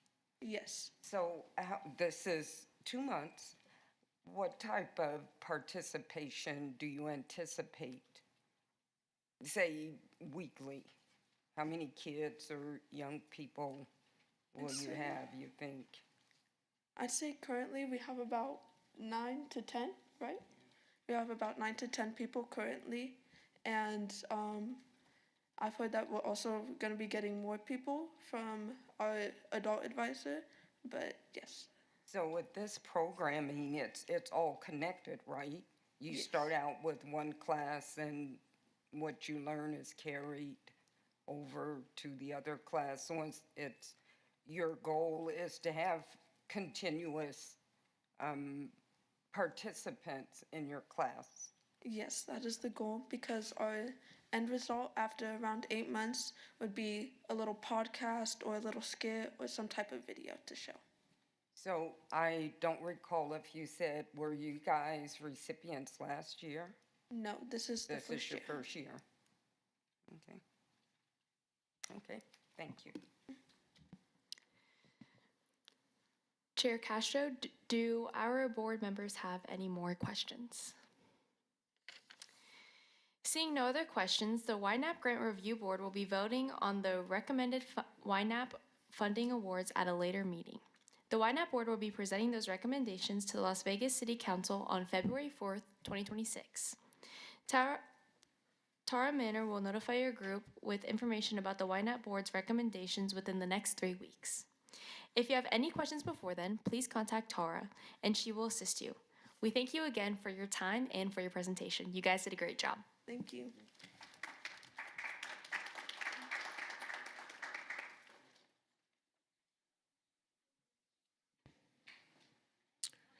Tara Manor for the record. At this time, we can break for the member break, and we do have some dinner for the members here. So I would like to request at this time that we take a break.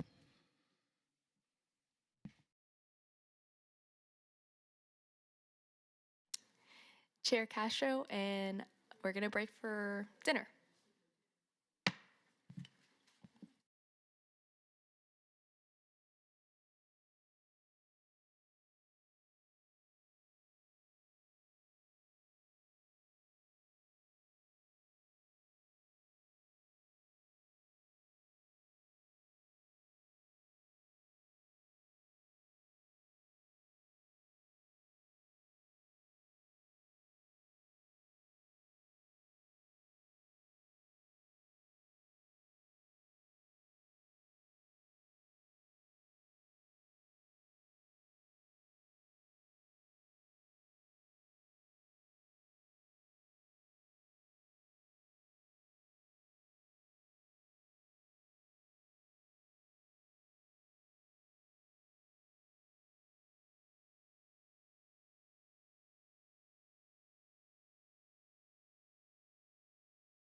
Chair Castro, and we're back from break.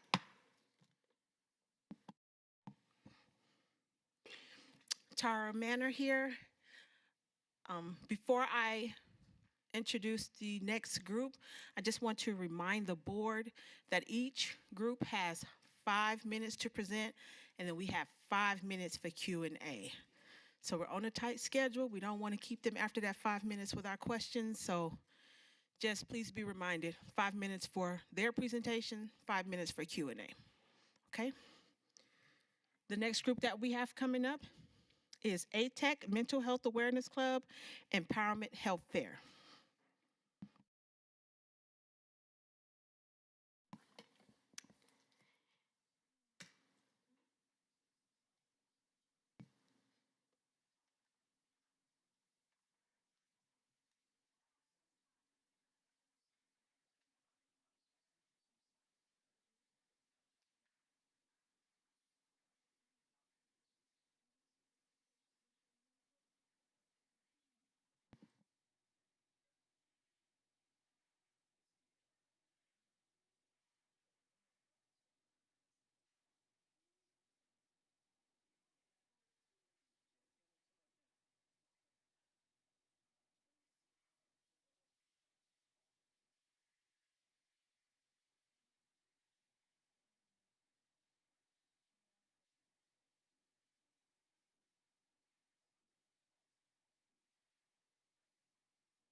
Tara Manor here. Jeff, I just sent you an email for this group's presentation. Copy that. Thank you.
It's having me have to log in. Bear with me.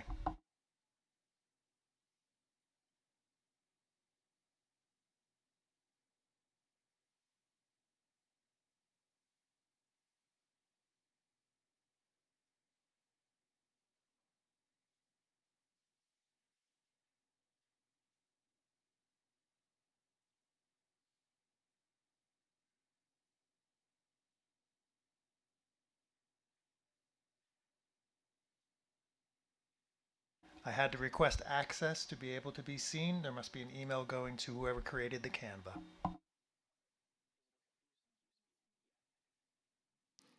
Jeff, Tara here. Jeff, they also have a USB. Would that be easier?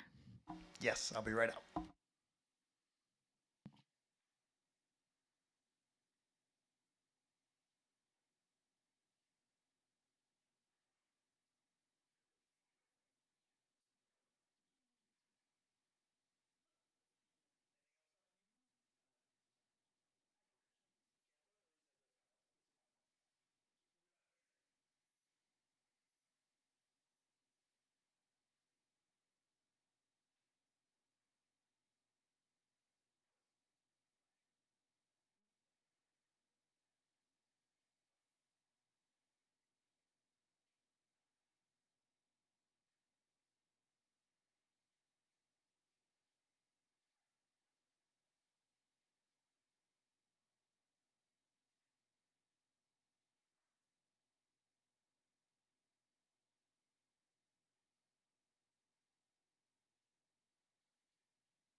Chair Castro.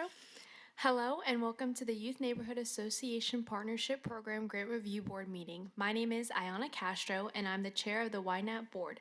You have 5 minutes to make your presentation, then the board will have 5 minutes to ask any questions. Please introduce the name of your group and all the members state their full names. This meeting is being recorded, so we need you to speak loudly and clearly. You may begin when you're ready. Darren Wynn. Aiden Ward. And this is Mental Health Empowerment Fair. So, a short summary of who we are. Again, my name is Darren Wynn, and I'm the co-president of Mental Health Awareness Club.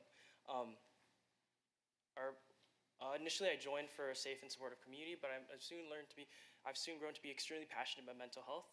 I'm always looking to extend this community towards others. And then once again, my name is Aiden Ward. I also joined looking for a sense of community, and since becoming the co-president of this club, I've had the privilege of being able to expand that community as well as its advocacy. So in what we do, we're mainly here to promote and educate students on Mental Health Awareness Club. Oftentimes when students are entering from middle school to high school, they often encounter a lot of academic pressure, different social environments, and just competitiveness in general. So we're really here to ease this transition, as well as advocate for any of their needs. But most importantly, we're here to break the stigma regarding mental health awareness, and basically the worst thing that someone can go through is suffering in silence. So with this club, we hope to kind of create a comforting environment where one feels open to share. And we do this through hosting workshops, activities, providing resources, and hopefully improving their habits. We do restorative justice circles, and just last week, we hosted a workshop on habit tracking to hopefully remove negative habits that negatively impact one's mental and physical wellness. So 2 years ago, our club hosted the Mental Health Awareness Fair, which received $2.4 thousand in grants from YNAP. This money went towards free raising canes for all participants, as well as a raffle and decorations to make the event more engaging. In total, we saw 400 plus students participate, as well as 20 plus local organizations that tabled, each of which gave presentations and workshops regarding their specific focuses. In total, this fair directly contributed to the reformation of county suicide prevention policy, which impacted over 310,000 students. Now, 2 years later, a really big thing that impacted and inspired us to propose a similar fair was the suicide of a student here at ATEC. It really highlighted the lack of student-centered initiatives and resources we could provide, which really inspired us to sort of connect students with resources. Additionally, we feel that our school has heavily overlooked this aspect, which is why we propose to invite many local organizations to table and provide resources to students. So essentially, this fair will work through a ticket system where members that are coming and participating in the presentations and workshops of the invited organizations will be rewarded tickets, which they can then redeem for free raising canes, as well as use them to enter a raffle. The winner of this raffle will be revealed at the end of the fair, which will hopefully encourage these attendees to stay for and engage longer with these invited organizations. So we intend to benefit the community in 4 main ways. 1, we want to advocate for those silently suffering and any needs they might have. 2, we want to connect students with resources they might previously be unaware of. And 3, we would like to inform our community of ways they can help and serve their peers. And 4, we would like to break the stigma regarding mental health awareness once again. And aside from student and attendee participation, we hope that obviously they spread their message of this fair, just how like the two of us were inspired by this fair. We want to aid this through social media promotion, specifically through video edits, campaign flyers, and photos. And lastly, we want to reach out to higher services, potentially such as local news and Clark County, in order to distribute our message on a larger scale. As for the volunteer service required to set up for this event, we have 68 hours of service pledged between February and April of 2026, and this service will be sourced from our club members, our advisors, as well as our board. And now, most importantly, the budget. Since food is an extremely important part of our fair, increasing engagement, we intend to allot $1,750 towards raising canes to allow each student to have a free 3-piece cane combo meal. Additionally, we allot a smaller sum of $100 towards any decorations our school can't provide us currently. You have 1 minute. $150 will be allocated to the raffle, which will come in the form of 2 care gift baskets. And then as for the extra $300, this would go towards custom mental health tote bags for our members to carry around things such as flyers that they get from these organizations. And then it will also go towards some fidget toys to hand out. Thank you so much for listening to our Empowerment Fair proposal. We greatly appreciate any help you can provide us. However, do you have any questions, comments, or concerns? Chair Castro, thank you for sharing your YNAB project idea with us. At this time, our grant review board may ask follow-up questions. Does anyone have any questions? Member Moore here. I have a question. So for you guys' fair, is it only available for ATEC students, or would other people be able to come from like different schools? No, other members from other schools are invited as well. Okay, thank you. So you said, oh, board member Jones, and you said that you will be doing 2 care raffle baskets. So what exactly will be in those baskets? Yeah, so we're planning on just hygiene, just fidget toys, anything for them to de-stress and sort of relax and improve just daily habits and their quality of life habits. So yeah. And then I had another question. I know that there is similar clubs at your school with similar missions. Have you ever considered collabing with them? Yeah, so in the past, I know we have a Hope Squad, and we also have like Thrive Time Thursday. So Thrive Time Thursday is mainly run by our counselors, but we are working with our counselors to sort of provide different resources to students already, and also encouraging to go to these extra meetings. For Hope Squad, we have considered partnering with them, and we will be doing that shortly, especially with this mental health awareness fair. We intend to sort of have a specific table dedicated towards them so they can also advocate to the public on any needs. Thank you. Member Diaz, I don't have a question, but I do have a comment. I appreciate that you presented yourselves and your cause very professionally and had logical reasons for what you're presenting now. I'd just like to thank you for your time and effort towards that. I know it takes a lot. Thank you. Member Lightfoot, with well, my first question is, do you already have organizations that are committed to attending as vendors and as table? So currently we do not, but because 2 years ago when we hosted this fair, most of the nonprofit organizations and local organizations that tabled, they received the invitation in February, which is shortly after the Blind Up Grant proposal. So during that period from February to April 8th, the actual fair, we do have things set up to invite these organizations. Okay. And then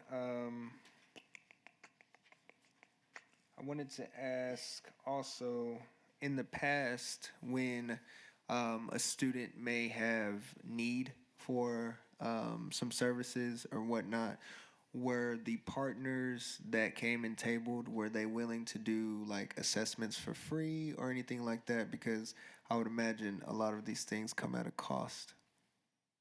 Yeah, so I remember 2 years ago, while we do have $1,750 allotted towards Raising Cane's now, we are planning on having community sponsorships. So this allotted money will definitely go towards, or this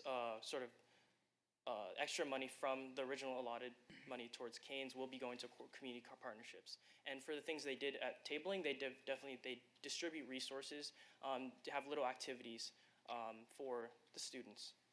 Okay, so I want to ask this because maybe I didn't ask it the proper way. So if, say there's a student that comes and they have need to sit down with a counselor, a therapist, or somebody, and one of your partners there does that type of work, in the past, has any partner been willing to give services for free or pro bono to at least give assessments to the child or student to see what further needs they might have for therapy or anything like that? Board members, you have 1 minute. So I believe in the past we have, but I'm not entirely sure. But we do have also social workers. We do have a new social worker now who is willing to do that.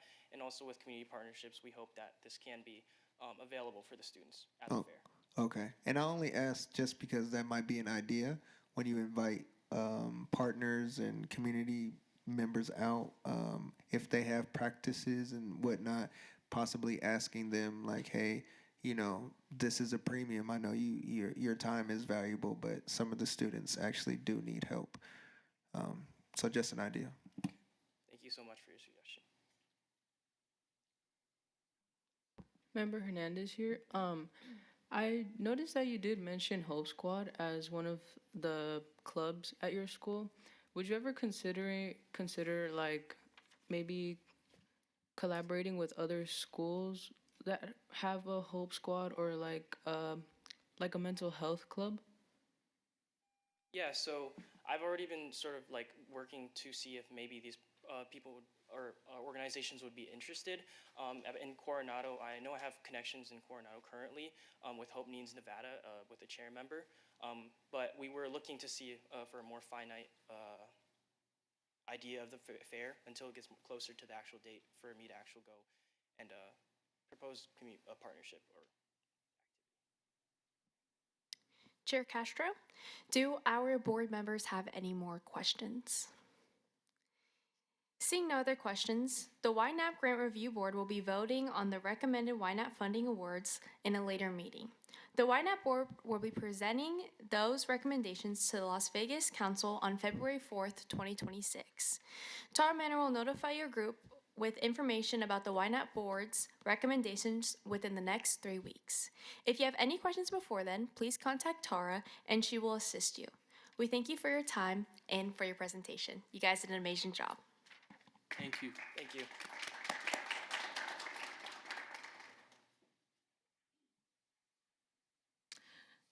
Tara, here, the next group that we have is Girl Scouts of Southern Nevada, Troop 760, Snuffle Love. And Jeff, I sent an email to you. Thank you.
Chair Castro, hello and welcome to the Youth Neighborhood Association Partnership Program Grant Review Board meeting.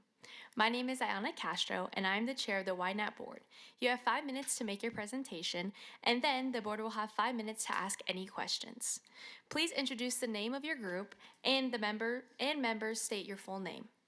This meeting is being recorded, so we will need you to speak loudly and clearly. You may begin when you're ready.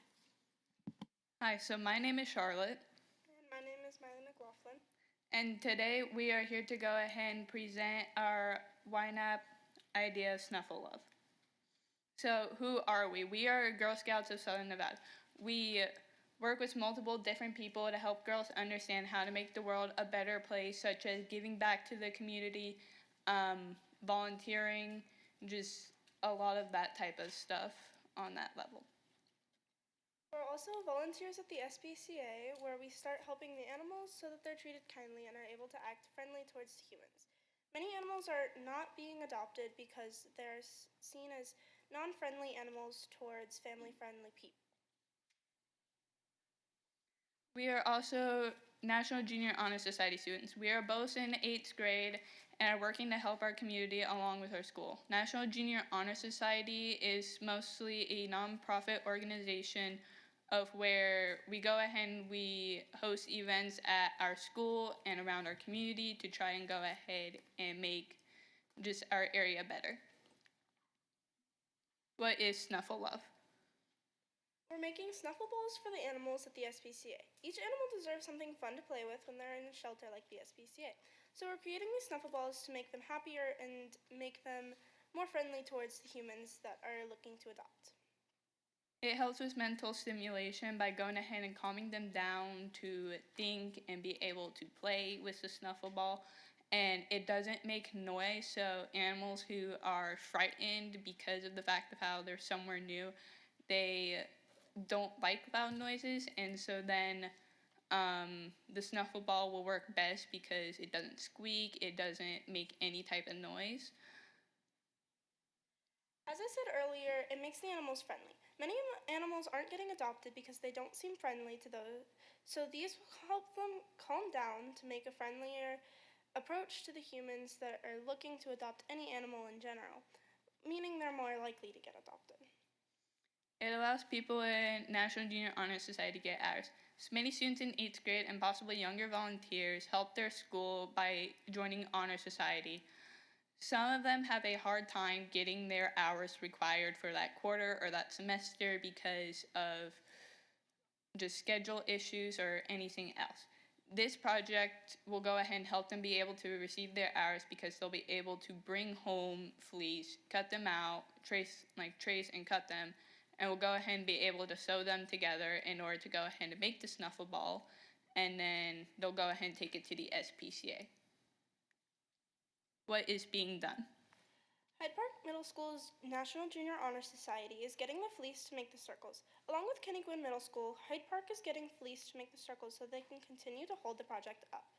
The National Junior Honor Societies will sew the circles together. As soon as all the circles are traced and cut, they will have holes poked into them in order for the thread to be threaded through in order to go ahead and tie them off and make the snuffle balls. The NJHS will then give them to the SPCA. The instructor of each NJHS group, along with all of the students, have the ability to go to the SPCA and hand in the snuffle balls that they've created. The steps are then repeated to continue the project throughout the next couple years, and hopefully from then on. Why should we be funded? We're helping the animals by getting the animals adopted. We're allowing the SPCA to bring in more animals from the streets, which will make every animal have a happy home. Each animal deserves to have their own happy home, but many don't have the ability to get adopted. 1 minute. Being funded with the money will help the NJHSs to continue this project. National Junior Honor Societies are non-profitable, so the balance at the end of the year has to be zero. Otherwise, they'll be considered profitable. By giving them the funds to help continue our project, they don't have to set aside money for this because usually Honor Society makes money by selling concessions and all that. We're helping the NJHS and schools. By having NJHS members take over our project, NJHS is able to set aside more money for the school to make the school better in general. And here are the estimated financials. We're requesting about $2,000 to go ahead and help do this. We've already received $250 from Hershey's. And so there's also the estimated volunteer hours pledge at $33 an hour. And then this is the supplies needed. We need white paint pens, about 250 yards, remnant of fleece fabric from your fleece, white foam board to go ahead and cut the stamps, and then assorted threads. And then thank you for considering us. Are there any questions, concerns amongst the board? Chair Castro, thank you for sharing your Why Not project idea with us. At this time, our grant review board may ask the following up questions. Does anyone have any questions? Member Flank, question. How did you guys come up with the name Snuffle Ball? And do you know this ball works the way you say it does? It helps calm the animals and those kinds of things. So have you tested this? Okay, so we came up with the name because because pretty much it's a snuffle mat which you can buy at any pet store, and it's pretty much in a ball shape. And we actually have tested it. We've given the SPCA about 10 to 20 of the first snuffle balls, so then they're able to test them and make sure that they work properly. And we've seen a slight increase in animals getting adopted. Okay. Thank you. Member Lightfoot, with the last remark, my question is, how do you track the correlation between snuffle balls and adoption? Okay, so we go ahead and we make a list of the animals that have similar temperaments, and we go ahead and we give about half of them snuffle balls, and the other half we don't give them, at least what the SPCA has done. And they have seen that the animals with the snuffle balls have gotten adopted faster than the ones that don't have the snuffle balls. And then a quick follow up: do you have a tracking sheet for all of the pets that have been adopted in the past and coming up? So we don't have one on us right now, but I'm pretty sure the SPCA does. Okay, I just ask because I think that'll be great for future presentations to present.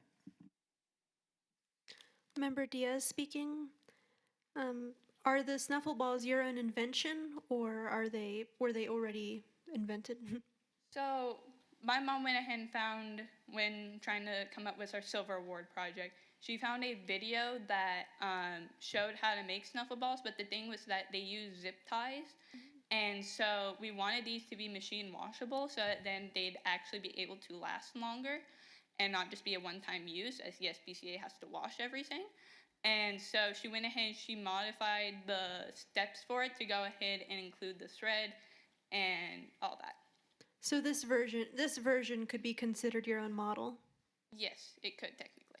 Thank you. And also it would, in the future, it would be great to see your data on the correlation of pets being adopted to this product. I think it's really interesting that you went the scientific route with testing that. That's all. So, Member Flake, quick question. If you were funded, say, for the full $2,000, how many snuffle balls could you make with that? So, with the funds that we have here, as you can see, we have the 250 yards remnant, and so that is about 750 yards, and I'm pretty sure about 1 yard makes 32-ish circles, which would equal to one snuffle ball, so that'd be around 750 snuffle balls, give or take. Adding on to what Charlotte said, it also depends on what size snuffle balls we're making, because we've got 4 different sizes. We've got small, medium, large, and extra large for different sizes of animals.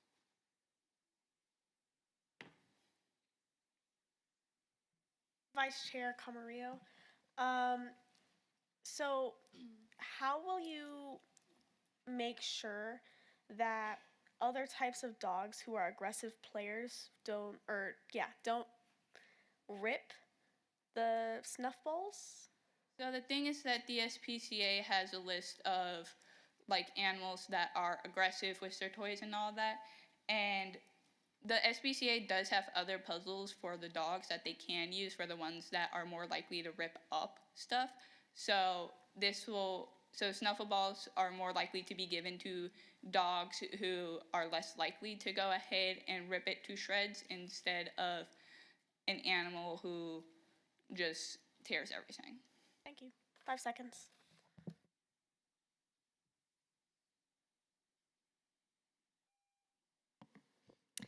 Do our board members have any more questions?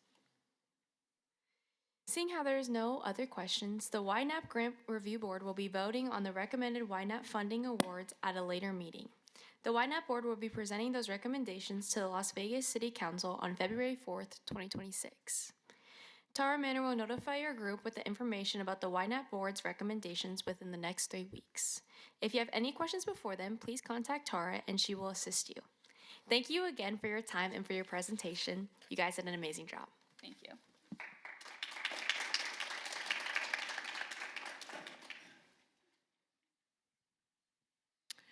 Tara Manor here. I want to give a shout out to moms because that was innovative, and I think that was great. I'm impressed. So shout out to their mom for being able to see something and then able to recreate it. The next group that we have coming up is Project Real Book Drive and Holiday Care Kit for Youth.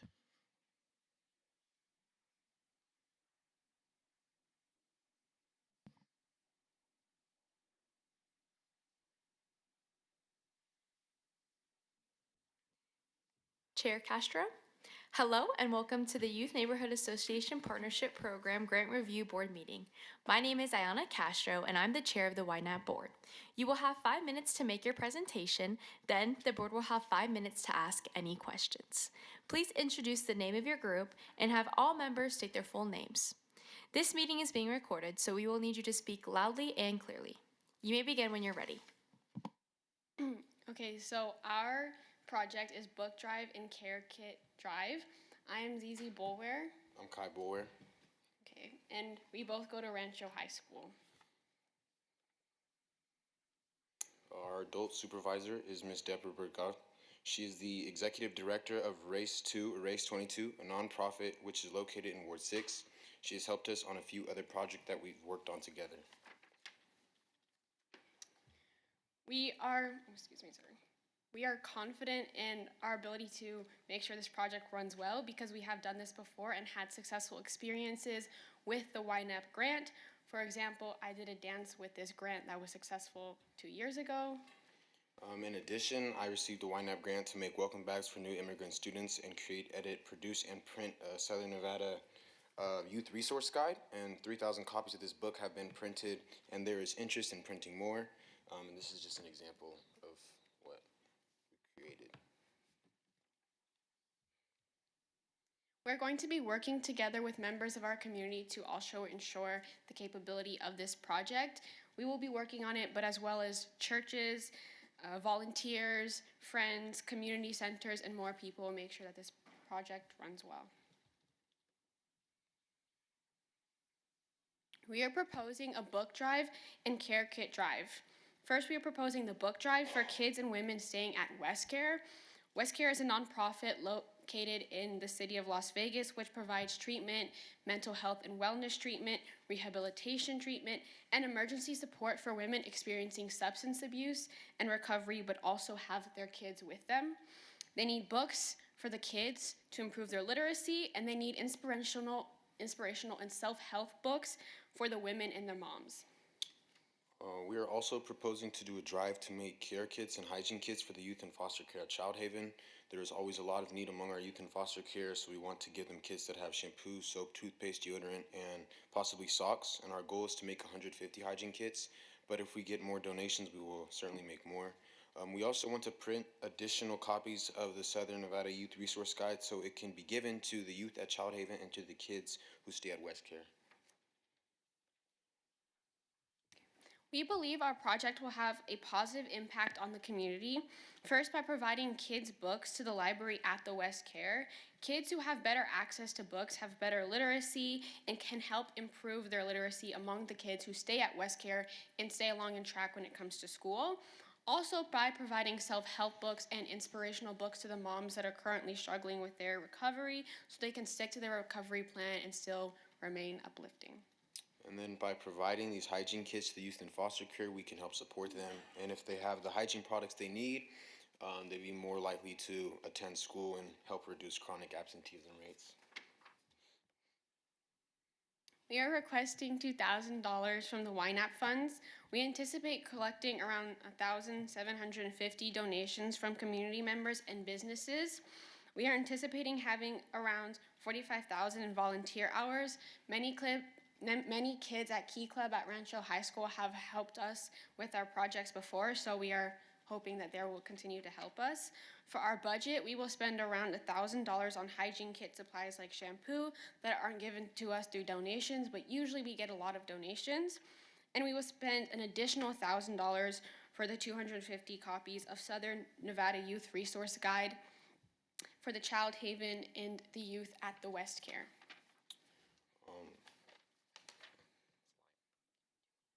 We will be working with WestCare and Child Haven to coordinate all of the activities. We will also be sharing information about the book and hygiene product drives with our libraries and community centers and on social media.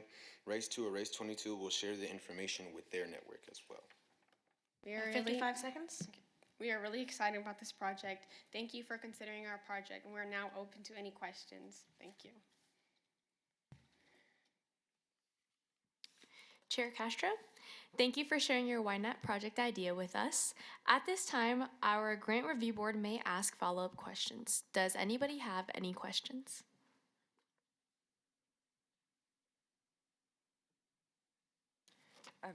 Member Flank, a couple of questions.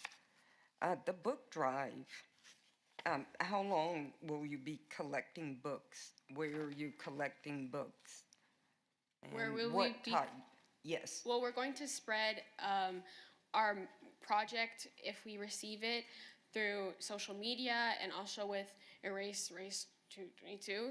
And because of this, once we do that, people can contact us because we'll probably have our contact information on these flyers and on these resources, so we can schedule dates and times. As well as that, we can schedule specific drives when it comes to, like I said, our community members and people, to where they can come to events just to donate their books or their shampoo, to ensure that we have enough time for donations.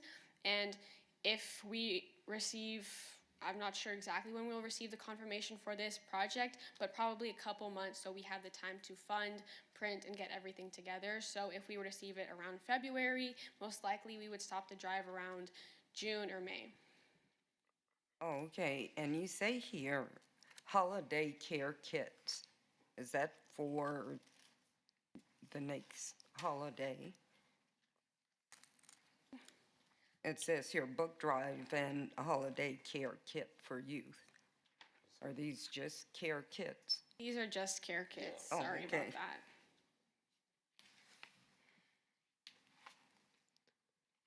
that. Member Diaz speaking. So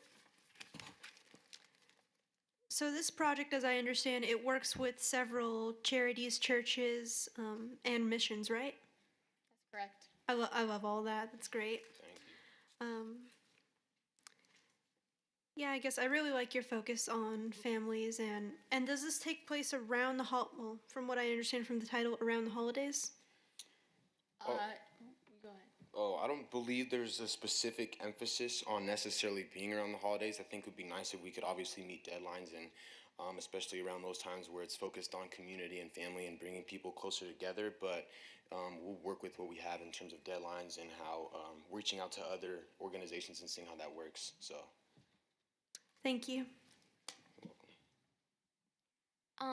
Member Moda here. How will you be like dispersing the kits and like the books and things? By providing it to the organizations we're going through. So for West Care, we are just putting it in the library in West Care because these families are grouped together in the place that they are situated. So once we prep the kits, we give it to Safe Haven or West Care, which then disperses it for their own youth because they know where the youth is, they know which moms need help. And also, it's a community library for the book drive, so anyone should have access to those books that we are donating. Okay, thank you. Member Jones speaking. I was curious, for the organizations you're working with, such as West Care, did you guys reach out to them and ask if they needed books, or like what their needs, or like what they needed for this year?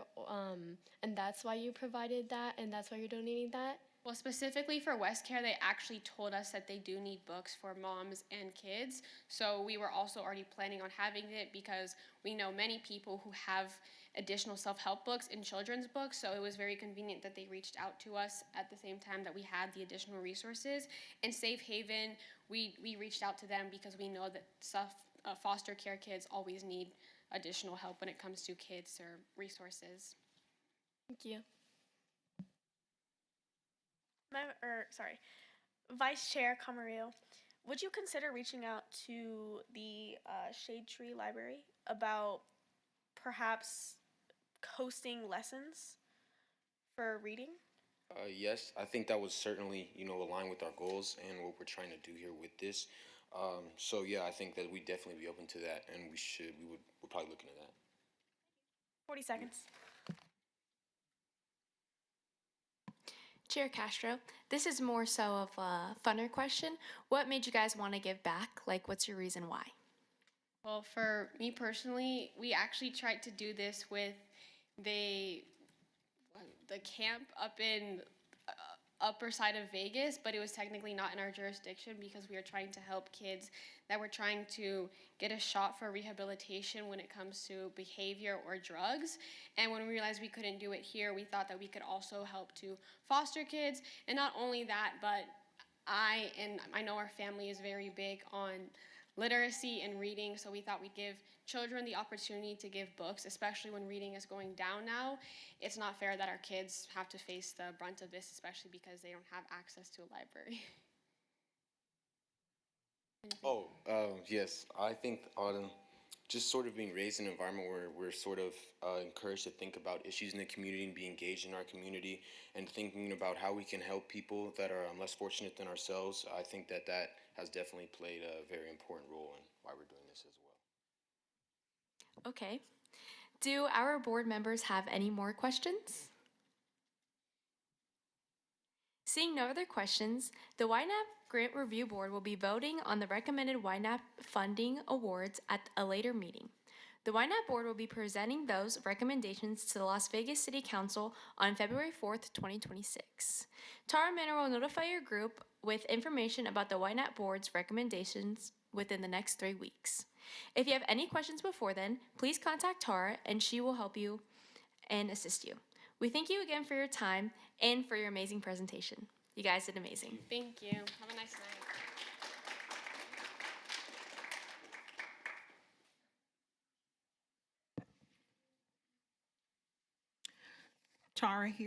Tara Manor here, sorry. The next group that we have is National Honor Society, CSNH West, Project 150 for School.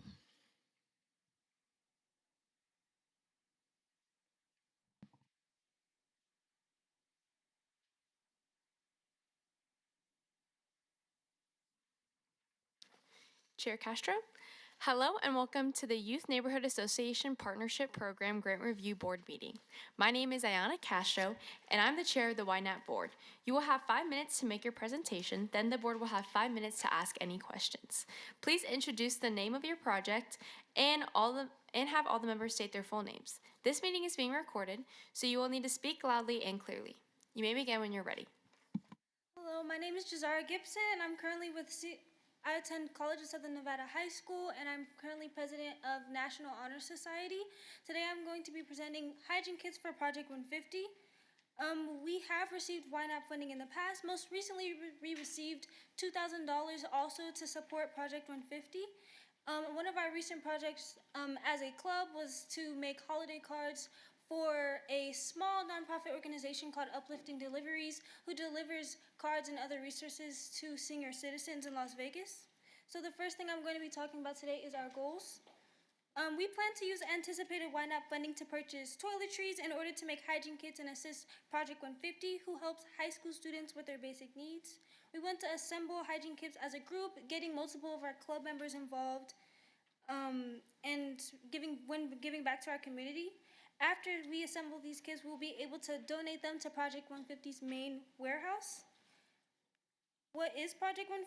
Project 150 was founded on December 12th, in December of 2011. They were created after they learned how many high school students in Clark County were either homeless or struggling.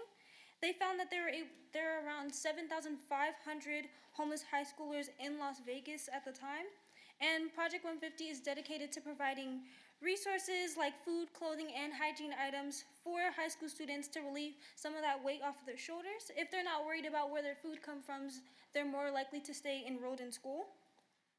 And what I have learned about them from working with them is I was able to volunteer with them this current school year and last school year, and it has made this project very important to me. I was able to connect with some of the staff members who are consistently working hard to give back to these high schoolers in Las Vegas. Most recently, they prepared 2,000 Thanksgiving meals and are working to do the same thing for Christmas. I was proud to form a bond with the woman who actually runs the boutique at the Rancho warehouse, and she gets to know these students well every single month. Volunteering there, I was also able to meet some of the few kind souls who utilize Project 150's resources, and I see how happy that this makes them. And from gaining an inside perspective, I was able to see their supply levels, which has helped them when planning how I want NHS to carry out this grant. I asked a few questions and was informed that around 600 students come into the boutique every month, and hygiene products are becoming more expensive, but the demand is remaining the same. And being in high school, I know how important hygiene can be when going to school and how many students may not want to show up if they can't take care of themselves how they would like to. So what are Project 150's needs? After discussing some things with Stacy Chapter, the advisor of Project 150, we were informed that they're in need of full-sized shampoo, conditioner, body wash, deodorant, toothpaste, and lotion. So how will our money be spent? We are requesting around $2,000 to complete our grant. CSN is a very small school, so we do struggle to get funding. And with this $2,000, we plan to focus on just a few items to ensure that these products are full-sized. Currently, Project 150 has an overabundance of travel-sized items, which makes it harder to give to their students. When students can only come in once a month, it's not practical or sustainable to give them travel-sized products. Given this in our budget, we've decided to focus on deodorant, both women and men's, because women's deodorant and women products are often more donated than men's. And we also wanted to focus on lotion, toothpaste, and toothbrushes. So what would our chapter do after receiving this grant? Our first job, of course, is to assemble the hygiene kits. We will order the products according to our budget, and after they arrive, we will be grabbing a few of our volunteers from our clubs to assist them in putting the hygiene kits together on CSN's campus. Once they are completed, we will drop them off at Project 150's main warehouse, and during this process, we plan to keep all of CSN and NHS informed. We'll be having a couple meetings every month, and the students who attend will be informed of our progress and other ways they can get involved with our project. They will also be told the requirements of our grant. And for community service, our club members will be required to complete at least 3 hours of community service at Project 150, and we do have at least 25 members who are pledging this year.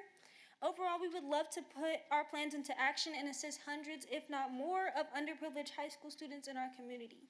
Thank you for listening. Chair Castro, thank you for sharing your Why Not project idea with us. At this time, our grant review board may ask follow-up questions. Does anyone have questions? Member Moore here. I was wondering how many hygiene kits you think you'd be able to make. Looking at our current budget, we can make at least 200 of these kits. Depending on how much of the leftover items we made, we can probably have around somewhere between 10 and 20 more than that. But there's not like, we can't purchase an exact even amount of everything. It just depends how much comes in each pack of the things we buy in bulk.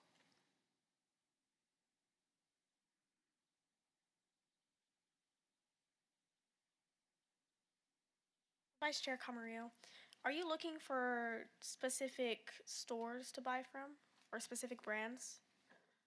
I personally wanted to make sure that they do have high quality products, because I do notice that a lot of the times people kind of donate things that can't be necessarily good for your health. And I think because these students already can't afford a lot of the lower end products, they deserve to have quality hygiene products.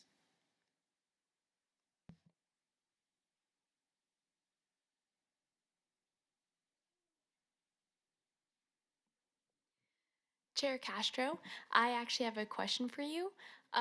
What is your favorite part about giving back, and why did you choose specifically to do this for your project? My favorite thing about giving back is just, I love meeting people, which is another reason I've always been volunteering. So the fact that I'm able to meet people who also like volunteering, people who are in need of the help, and I just seeing how grateful they are, it's something that really makes me happy. And also being able to form connections with the people who run these nonprofit organizations, especially since they're from a place that I grew up in. It's just really important to me. And I specifically chose Project 150 because it's been my favorite place to volunteer at. Everyone's just super friendly, and I just really enjoy working with them. Member Lightfoot, do you guys have, or do you have a list of schools that you would like Project 150 to donate to, or are you leaving it up to their discretion? Well, the way that Project 150 works, it's high school students who are part of Clark County, and they just come into the boutique. So it's not necessarily for a specific school, it's for all high schoolers who are enrolled in the district. Thank you.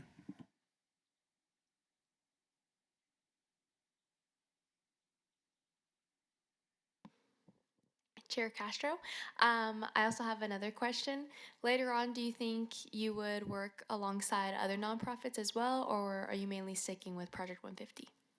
I'd definitely be open to working with other nonprofits. I do have a few that I like. So Uplifting Delivery is the one we just most recently worked with. They were a small organization that I found on Instagram, and also I found out about them from Helping Hands of Vegas Valley, who delivers like food pantry items to elderly people. I've been working with them since I was in like 8th grade. I'm currently a senior, so that's another nonprofit I'd like to work with. Okay.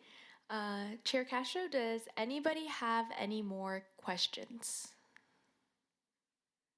No? Okay, I think we're gonna move on.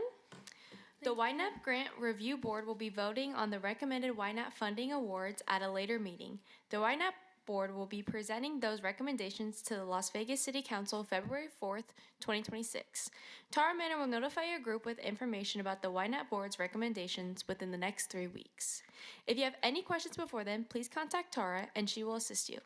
Thank you again for your presentation and for your time.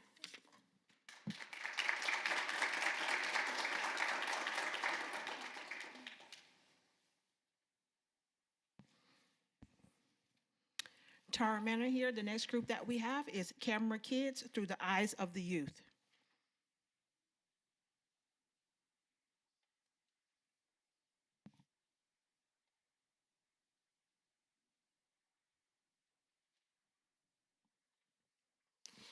Chair Castro.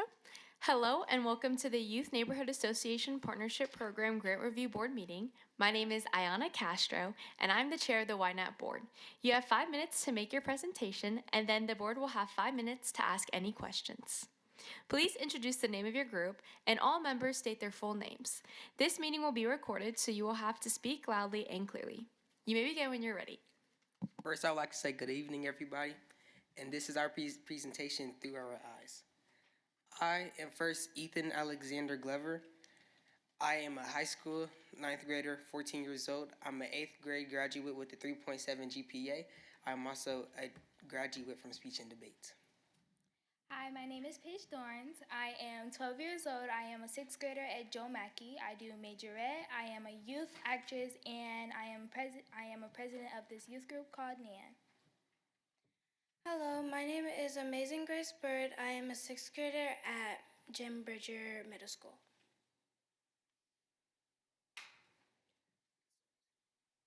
The meaning behind our presentation is to show the meaning of how African American history can impact our youth as well.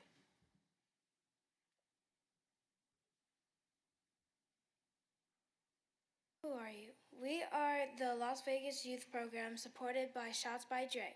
We learn and teach the value of speaking up and how our words do matter. We also learn about our past so we don't have to plan the same thing for the future. This presentation represents our Black people's stories through photography. This is our first time applying for the grant, and I'd like to thank you all for this opportunity. What's your purpose? The purpose of this project is to help our Black people's stories get told to the right way again through photography. Describe what you are doing and impact on the community. What we are doing in our group Through Our Eyes is showing others the importance of our history through emotions and empathy. The impact we will have on the community is the remembrance of how important a person's voice can be. Our photos will be displayed at art galleries, specifically historical museums.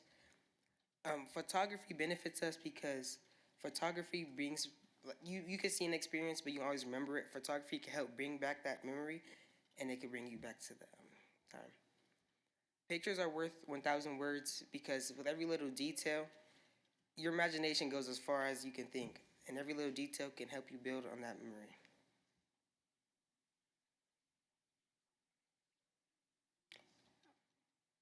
Let me tell you how photos save moments for the future. Tell us how we can have these stories saved in just one picture.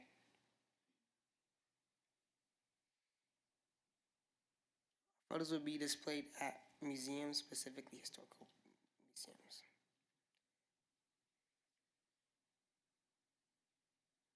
Photography benefits us because, as I said earlier, it brings back memories.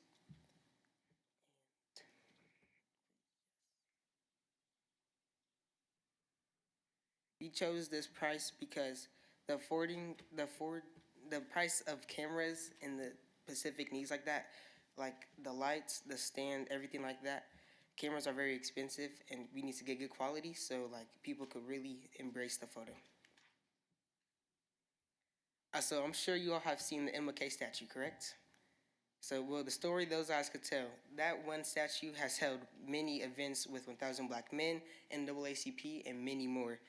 This statue it's better than a photo. It's a living representation of how important your words can be, just like Martin Luther King made it. Have y'all ever saw the Christensen House in Las Vegas?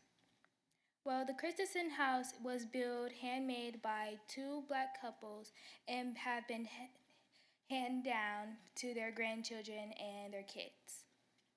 50 seconds.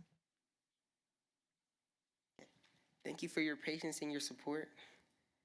I am Ethan Glover. I'm Paige Dorrance. And I am Amazing Bird. Chair Castro, thank you for sharing your YNAP project idea with us. At this time, our grant review board may ask follow-up questions. Does anybody have any questions?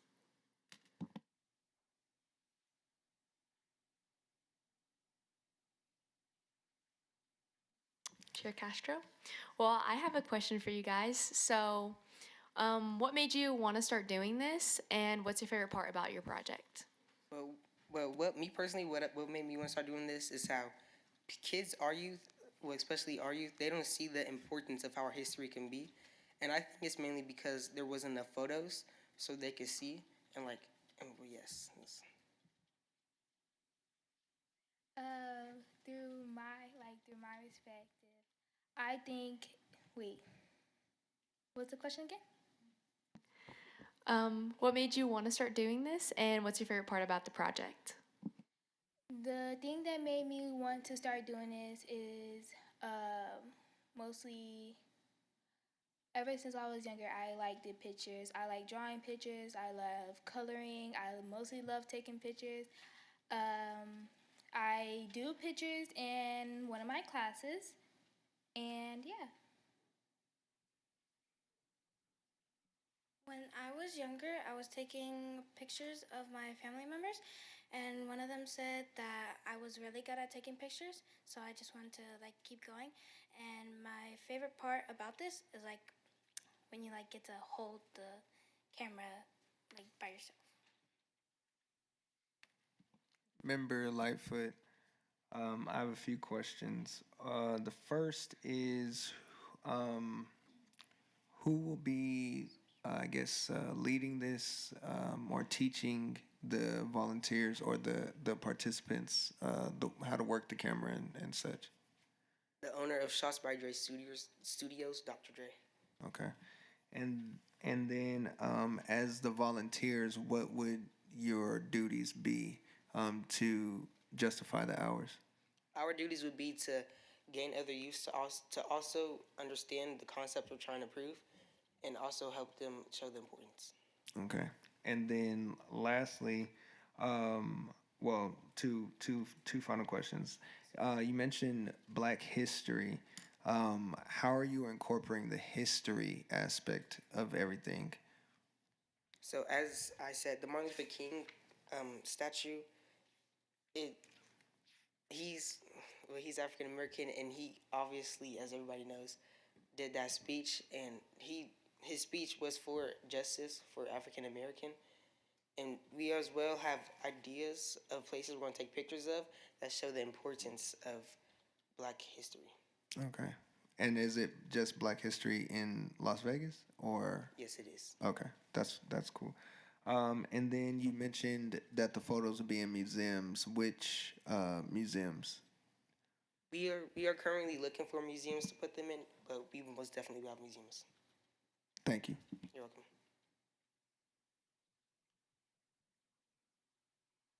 Okay, Member Flank, I have a couple of questions, kind of to follow up with Member Light. Your pictures, you intend to put your pictures in museums or libraries. Who's producing the pictures, framing them, and those kinds of things, so that you're able to present them, say, in a museum? We are taking them ourselves and with the help of Dr. Dre and Shots by Dre Studios. Oh, okay. And the pictures are taken like what, around town? What, I'm trying to get the concept of what it is you're trying to do. You also said something about telling stories. So if you could like tie those two things together for me. So what I mean by telling stories is how, again, a photo, you might forget in school, like you might forget 1,000 stories are told, but a photo brings back that importance, and it brings back the memory. 45 seconds. I'm just trying to kind of put things together to figure out what your mission is and how this will actually be presented. So something to think about, that next step. You're telling a story, and who are you telling the story to? So I'm sorry I didn't elaborate, but we are trying to reach out. Our mission is to show other youth the importance of Black history. Photos. Okay, thank you. Chair Castro, do our board members have any more questions? I actually do have one last question. On your budget sheet, it says you need you have 2 cameras. Is that you need both cameras, correct? Yes, ma'am. And as more youth come in and help us with this experience, we will buy more cameras. Okay, thank you. You're welcome. Member Moore here. I also see on your budget list that you have a microphone.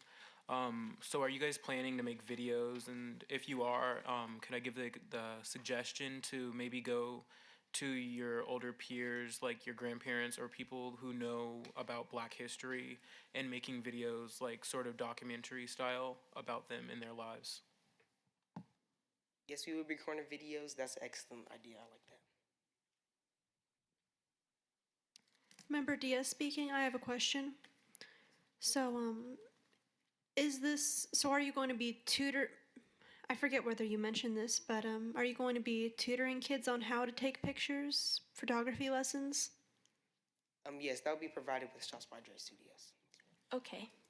So, let's continue. Chair Castro. The YNAP Grant Review Board will be voting on the recommended YNAP funding awards at a later meeting. The YNAP Board will be presenting those recommendations to the Las Vegas City Council February 4th, 2026. Tara Manor will notify your group with information about the YNAP Board's recommendations within the next 3 weeks. If you have any questions before then, please contact Tara and she will assist you. We thank you again for your guys' presentation and your time. You guys did an amazing job.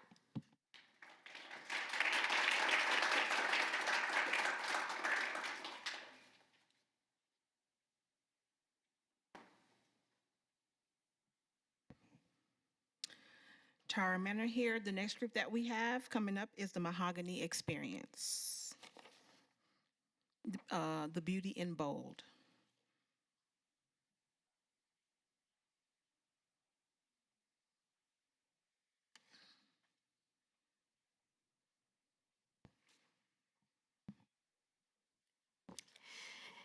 Chair Castro, hello and welcome to the Youth Neighborhood Association Partnership Program Grant Review Board meeting. My name is Ayana Castro, and I'm the chair of the YNAB board. You have 5 minutes to make your presentation, then the board will have 5 minutes to ask any questions. Please introduce the name of your project and have all members state their full names. This meeting is being recorded, so we will need you to speak loudly and clearly. You may begin when you're ready.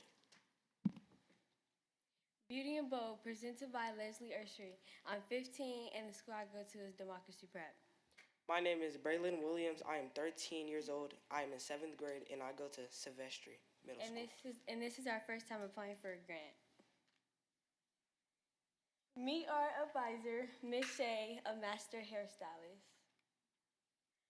Beauty and Bold, I'm cute and I stand out. My first hair experience came from my grandma. The reason why I say my first hair experience it came from my grandma is because she taught me on how to not put too much heat in my hair. She taught me how to moisturize my hair, and she taught me how to put oil in my hair every 2 times a week so my hair won't get damaged. My first hair experience was a ponytail. My mom did it, and my hair is important to me because it resembles me. Has anyone else here had a ponytail growing up? Our hair is our history. Our hair is our identity. Our hair tells our story. What does it mean to be bold? What bold means to me is I stand on business. What bold means to me is being confident.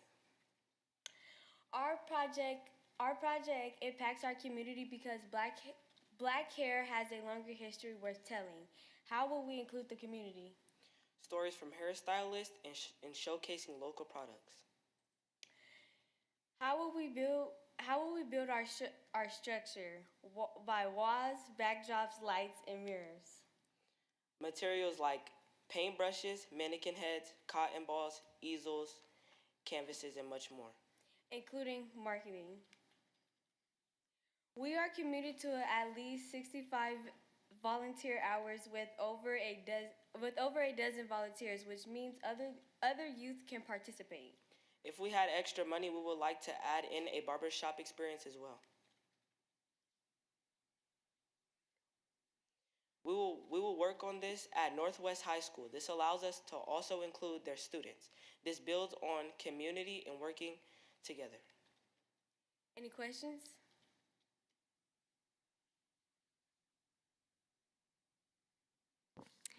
Thank you for sharing your YNAP project with us. At this time, our grant review board may ask following up questions. Does anyone have any questions? Member Moda speaking. Will it be sort of like a fair at the school, or like with speakers, or like how's that gonna go? It would be like a art gallery. Okay, thank you. You're welcome.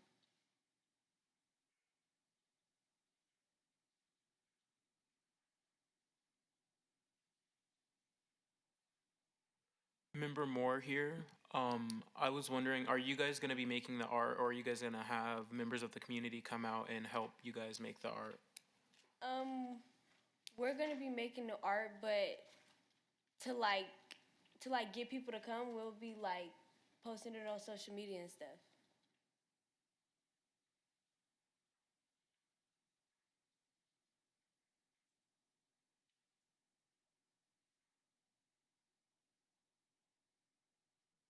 Chair Castro, what made this idea come about, and what's your favorite part about this project? It's important to me because when I was little, my hair, it used to come out a lot. And now since I'm older and I know how to take care of my hair, I don't want it to get damaged again. And I also want to share a story and let these other black girls like me, keep their hair healthy. Well, this project is important to me because in this country, people get their hair cut because people think that they are not doing their job right, or because their hair is getting in their way.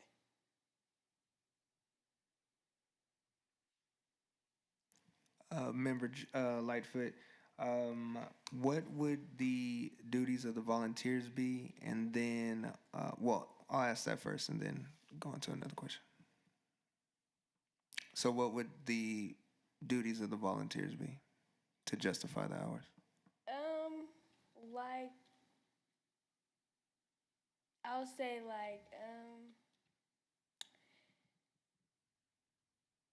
I'm not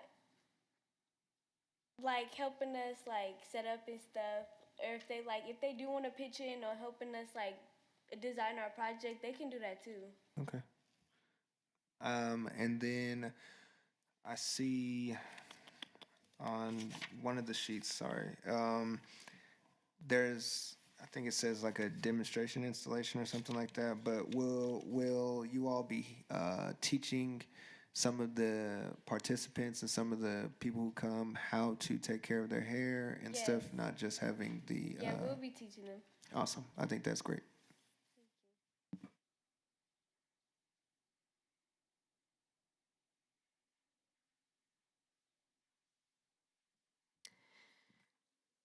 Do our board members have any more questions? Seeing that there's no other questions, we're gonna move on. The YNAP Grant Review Board will be voting on the recommended YNAP funding awards at a later meeting. The YNAP Board will be presenting those recommendations to the Las Vegas City Council on February 4th, 2026. Tara Manor will notify your group with the information about the YNAP Board's recommendations within the next 3 weeks. If you have any other questions before then, please contact Tara and she will assist you. We thank you again for your presentation and your time.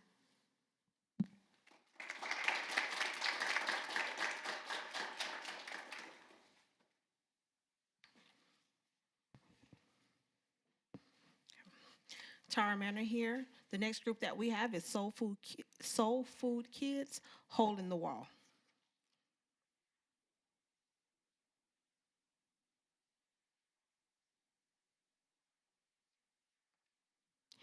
Chair Castro.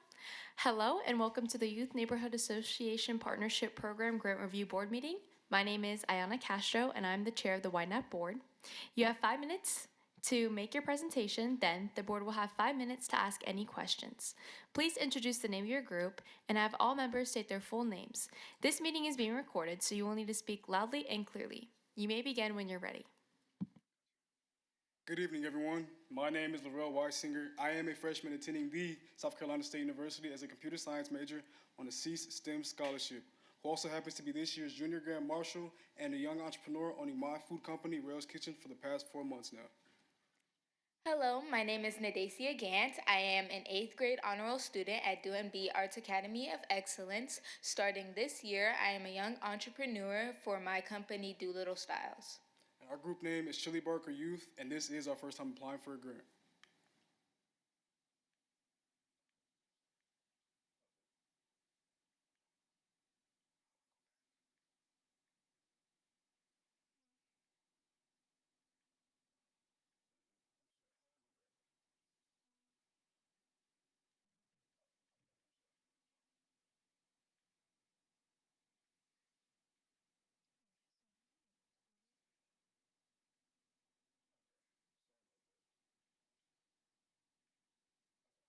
Well, this was supposed to be an AI visual of what we wanted our representation of the exhibit to look like. But our concept is hole in the wall. Hole in the wall, think of this as a hidden gem. The many hidden gems in our community are the many soul food restaurants and food trucks that have so much history and lineage behind their food. That concept, dirty to delicacy. Dirty as in the foods that used to be considered the under the table, the crops, what the slaves were getting after their masters were done eating. But now everybody rushes to the front of the line at Thanksgiving to get these foods, such as cornbread, mac and cheese, collard greens, black-eyed peas, and even chitterlings. Black history and the importance of Southern food will be at the forefront of our exhibit. This will make sure that the history of everything is being exhibited in the proper way and making sure that everybody in this exhibit is included in it. This will be done at 5650 West Charleston Boulevard, suite number 11 at Dress for Success. Soul food itself has made many impacts because of its history. From cornbread to collard greens, this project is something every family can relate to. Imagine waiting in line with your paper plate to get some of that delicious mac and cheese that your auntie made for the family cookout. That's some good food, isn't it? Anything can be related to soul food, and it can go to anybody of every sort. From food trucks to restaurants to food stands and more. But most importantly, it can bring in the community and remind us what true soul food is really about. Believe me, this impact will be huge. Who are the volunteers? At the forefront of the operation, us the youth and our youth advisor, Ms. Tatiana Easley, will be at the forefront of the operation. But once the grant gets approved, we will work with BSUs around the Las Vegas community to help make this exhibit more alive. Why is this important to us? Food, much like art, tells a story. And soul food tells the history of our lineage and where we've come from and how we've expanded on our future, but still keeping it relevant for our past. To ensure we serve success and excellence, we will be putting towards a minimum of 145 hours through February and May. This makes sure that we can give what our best shot, and it may seem like a long period of time, but we can do this.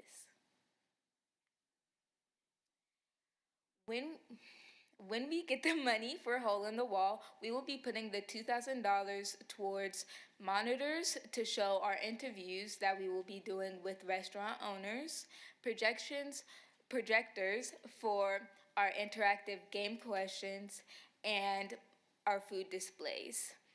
Other small purchases will include tablecloth, carpet, signages, and extension cords. If we get any extra miscellaneous funds, we will be putting that towards food display. This makes sure we have a more variety and a more versatile choosing. 1 minute. Now, before we get into the Q&A section, we know Thanksgiving just came up, and we want to ask the panel, what was you guys' soul food plate looking like? How did you guys feel having your family together and eating food that made you guys all happy and come together in the space?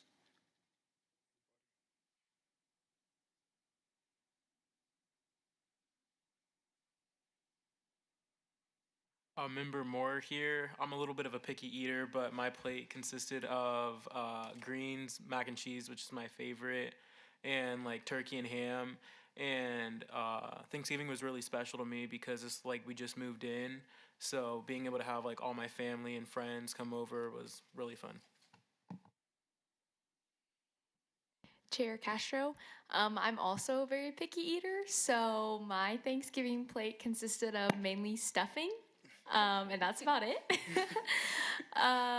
Thanksgiving is a really special time. I love being able to spend time with my family, and I feel like it's just an overall like great bonding experience, and just being able to go like one-on-one after a long school year is pretty cool.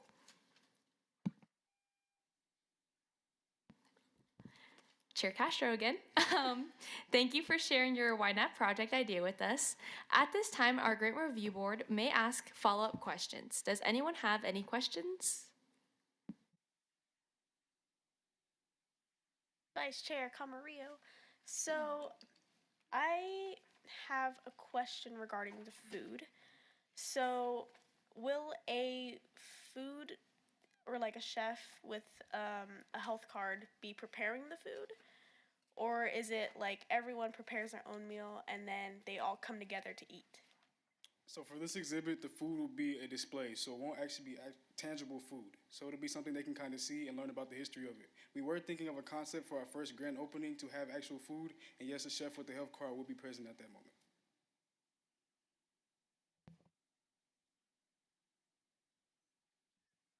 Member Lightfoot, you mentioned having interviews being played during the event. Who's going to be conducting the interviews?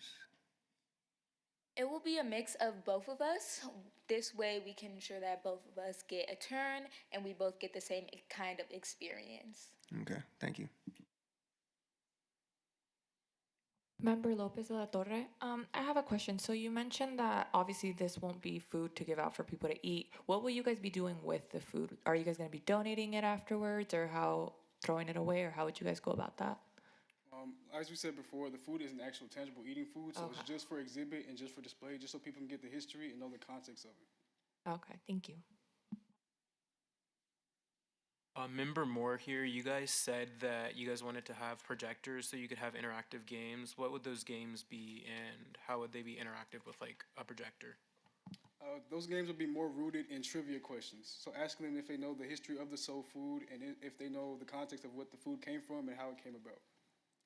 With the display of food, it may be below it to just make sure they have an idea of what we're talking about.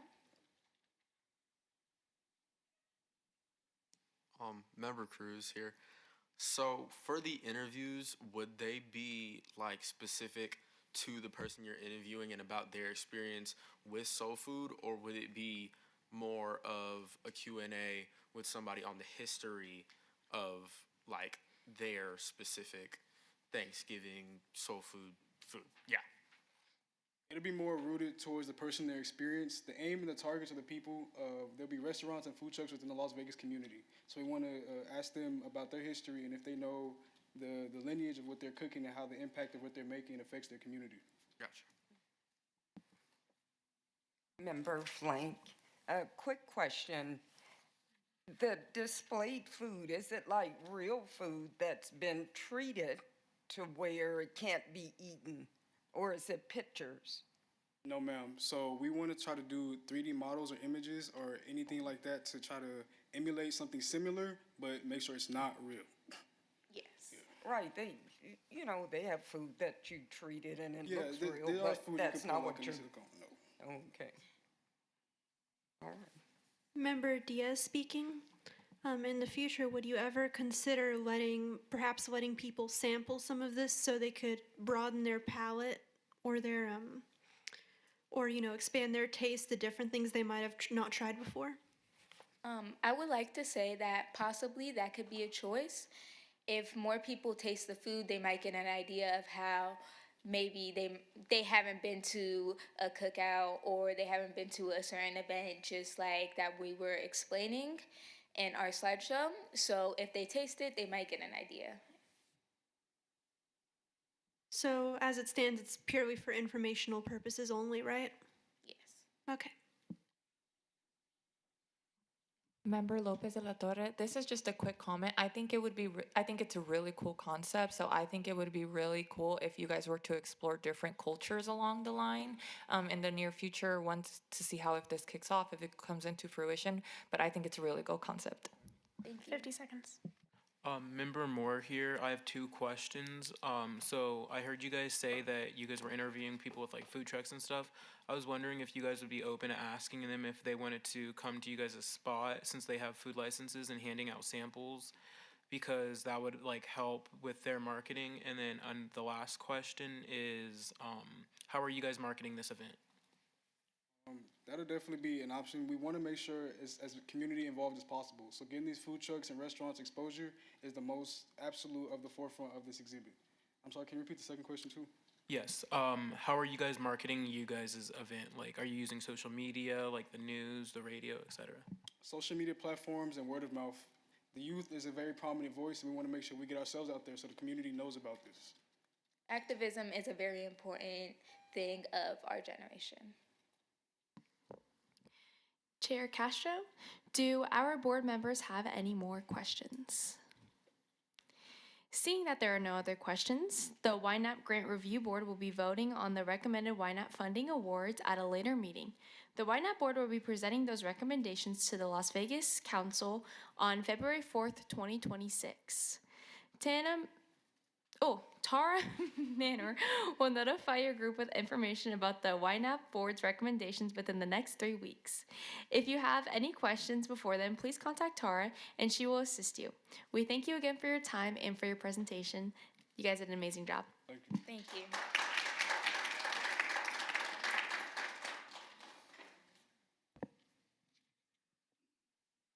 Tara Manor here. We have one group that did not show up today, and that is Project 91. I was able to reach out to Project 91, and they just had in their mind a different day, so they just flip-flopped the dates. And so I wanted to ask the board if it's okay for us to, or if it would be okay for us to reschedule Project 91 for a different day. We would be voting on that. Chair Castro, I would like to make a motion to approve Project 91 to come and present for another day. Member Moore, I second that. Vice Chair Camarillo, what day would we be talking about? So the dates that we have available for them to reschedule would be December 11th or December 8th or December 11th. Sorry.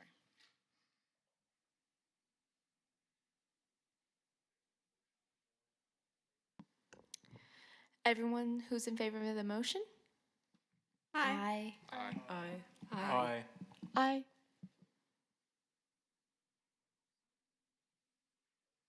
Any opposed?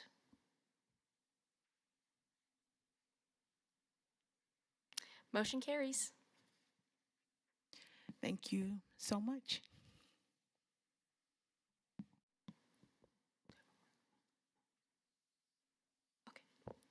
Chair Castro. So now we're going to move on to agenda item number 11, citizen participation. Public comment during this portion of the agenda must be limited to matters within the jurisdiction of the board. No subject may be acted upon by the board unless that subject is on the agenda and is scheduled for action. If you wish to be heard, come forward and give your name for the record. The amount of discussion of any single subject, as well as the amount of time any single speaker is allowed, may be limited.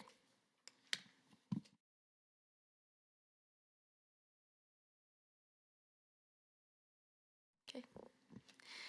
Chair Castro speaking. Seeing that there is none, we are adjourned. Cool.